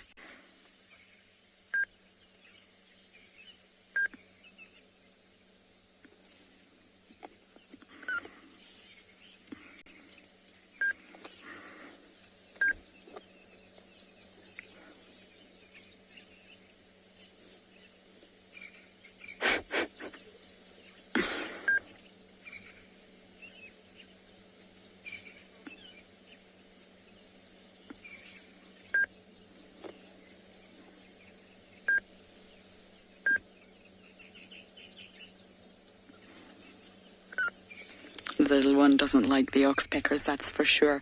And a lot of animals react. It can actually be quite painful, getting ticks plucked off of you. Normally Impala are said to be sort of the smallest size antelope that will allow oxpeckers to sit on them and pluck away.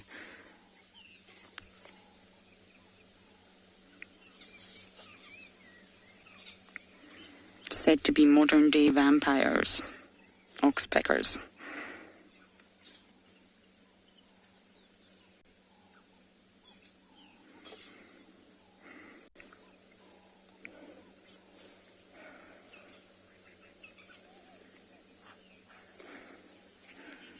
What an adorable sighting. I'm going to sit here and see if we can stay with this mother and calf a little bit longer.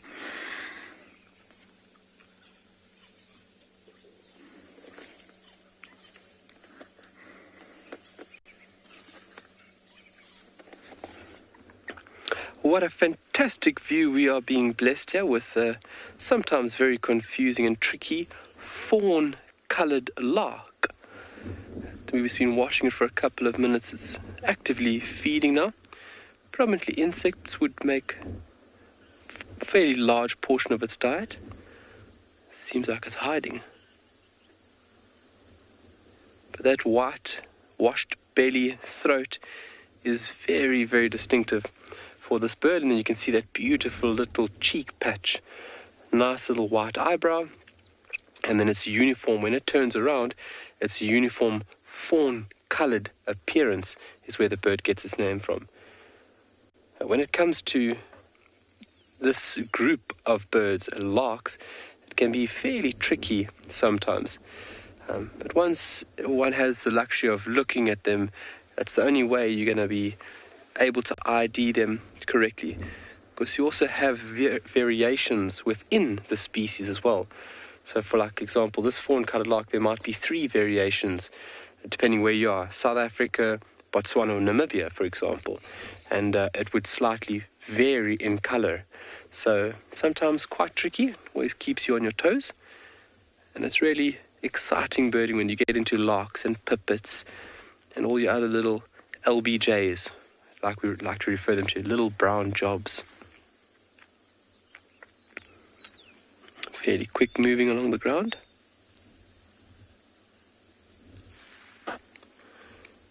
They're very songful birds, especially early morning. It's by far the most prominent lark that we would hear here on Tswalu.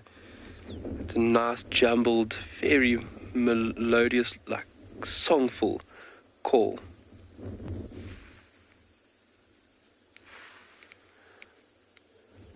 Sure, very busy, and what a fantastic view we are having. It also takes seeds. The beak is obviously designed for insects and as well as seeds. So whatever is available, it can obviously utilize.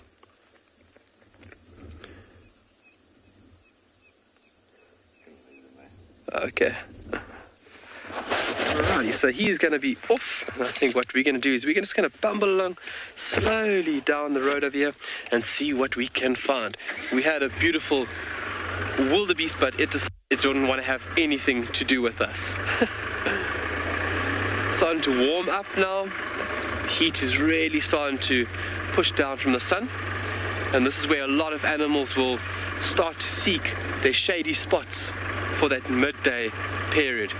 We're going to send you off to another incredible location. See you in a bit.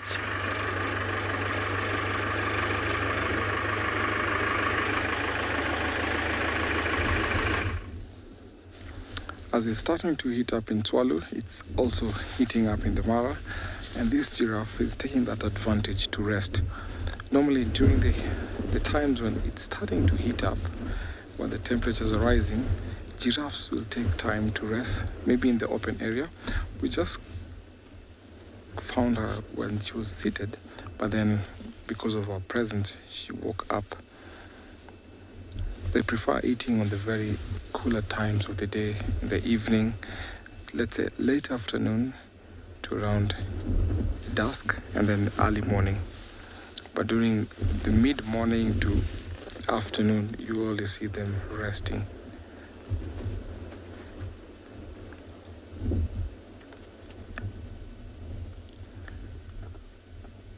Often at times when you're looking for predators, we always watch around giraffes, because when they stay at one direction, ears pointing forwards, and the flicking of the continuous flicking of the tail, that shows where there's a predator. But at this moment, it's not that she's seen a predator. She's only seen our vehicle here, wondering what we are. And because the vehicle is open, can see the two of us, James, Big James, and I. And I think that's what she's staring at.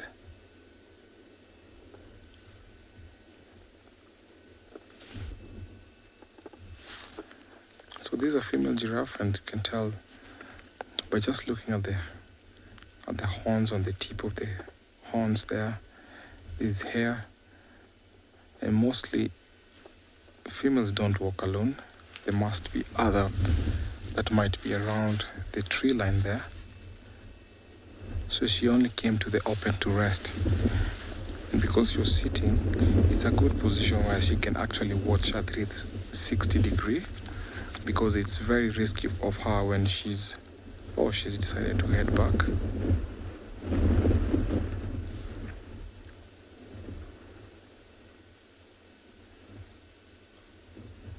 What's going on? Yes, I'm talking about you.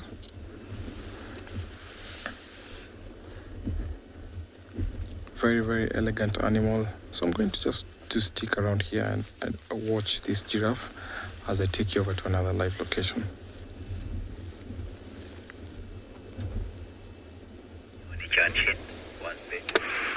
Welcome back to andBeyond, Phinda. We've come to a bit of a puddle that's formed in an open clearing after all the rain. And it's tough to see it now, but if you look very carefully in the middle of your screen, you might be able to see this kind of brown blob moving around and every now and then causing little ripples. And it's a terrapin. And there's quite a few of them that are moving around in this little water, this little puddle here.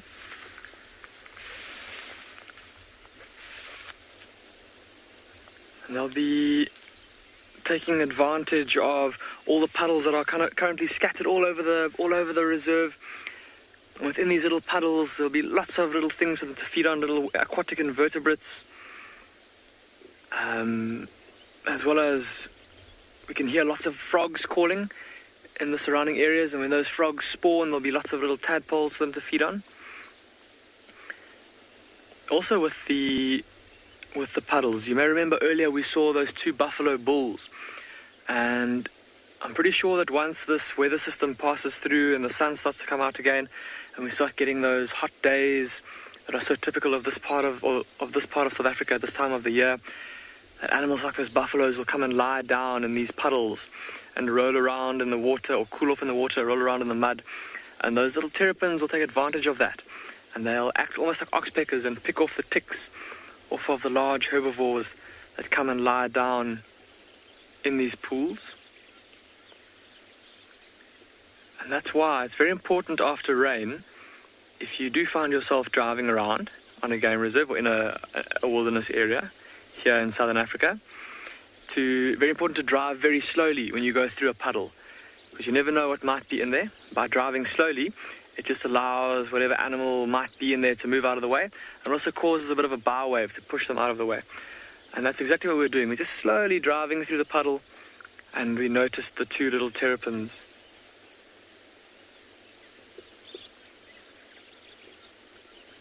Look at that one moving around on the surface there. Just see his nose. Oh, there's a bit of a bar in the way.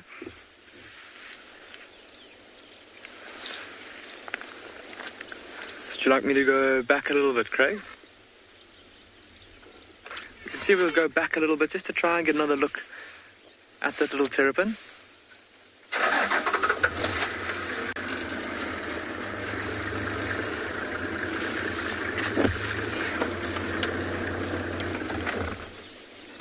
Yeah, it has been quite difficult, everybody. It's surfacing for a breath and then ducking back down again.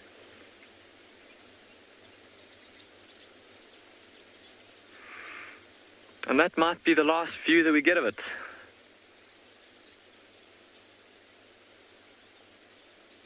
It's gone underwater, no doubt, rummaging around through the bottom, along the bottom, looking for little things to eat.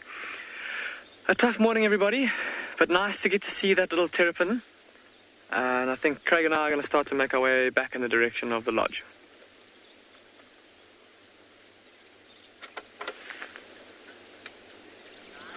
Luckily, my giraffes have not disappeared.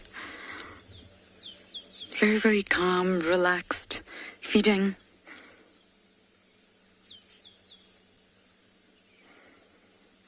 And they say that wild giraffe populations as a whole, because there's 4 separate species, have actually declined globally 40% in the last 30 years. So they are listed as vulnerable, although we see them a lot in the Masai Mara and out here as a collective by the IUCN. They are listed as vulnerable. And they're the tallest and heaviest ruminant in the entire world. We were talking about rumination earlier. So they have the exact same sort of digestive system as the buffalo that we were with earlier. So you get the southern giraffe, you get the Maasai giraffe, and you do get the reticulated giraffe, the northern giraffe. So it's quite a recent study. It's the most latest one, I believe, of all their DNA. And they are classified now as separate species, and they haven't crossbred or exchanged genetic material for millions of years. So they are now classified as separate species.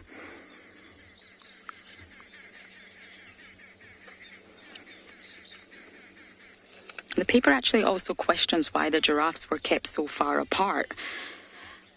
And it's most likely physical barriers. So let's just say rivers or mountains or sort of any sort of geological or physical barrier that kept these 4 populations separate.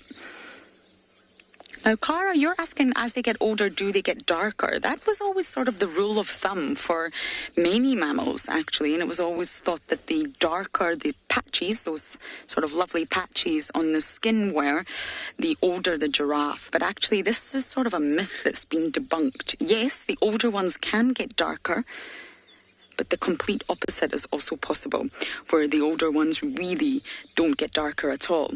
And you'll find an extremely old giraffe that's just light in colour. They can even get paler. So that was a rule of thumb for a long time, but it's actually not the case anymore. And it's been proven that in males, I'm really not sure for females, but in males, the darker the colour relates to your dominant status. So if you're darker, you're more dominant, and you're obviously dominant, you'll get more females, and your social status is high, whereas if you're lighter, you're one of the more submissive giraffes, and your social status is not high. It's a fascinating paper. I'm sure it's called Giraffes, A New Dark Horse.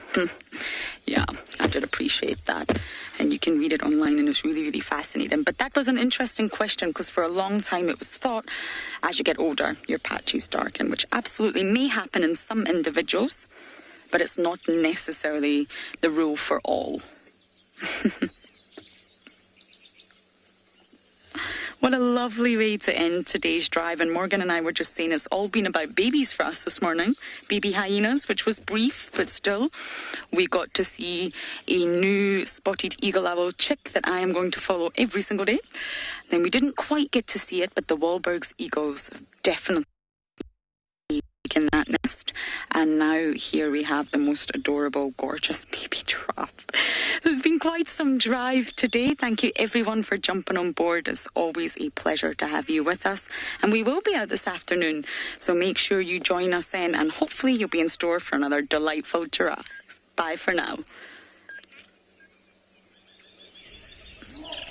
Africa is very special, and when you come down here, even when you're watching through our camera, the landscapes change from desert to bushveld to up in the Masai Mara where there's grassland. That means that the biodiversity changes as we move along Africa. And what I love most about connecting with you guys is the fact that I get to share these wonderful experiences with thousands of people. It's happening right now, live. Catch me in the wild on channel 183 on DSTV. Coverage of an African safari and may include animal kills and carcasses. Viewer discretion is advised. Jumbo, and another very good afternoon. It's nice and sunny, and we're ready here in the Masai Mara, the Mara Triangle, and welcome to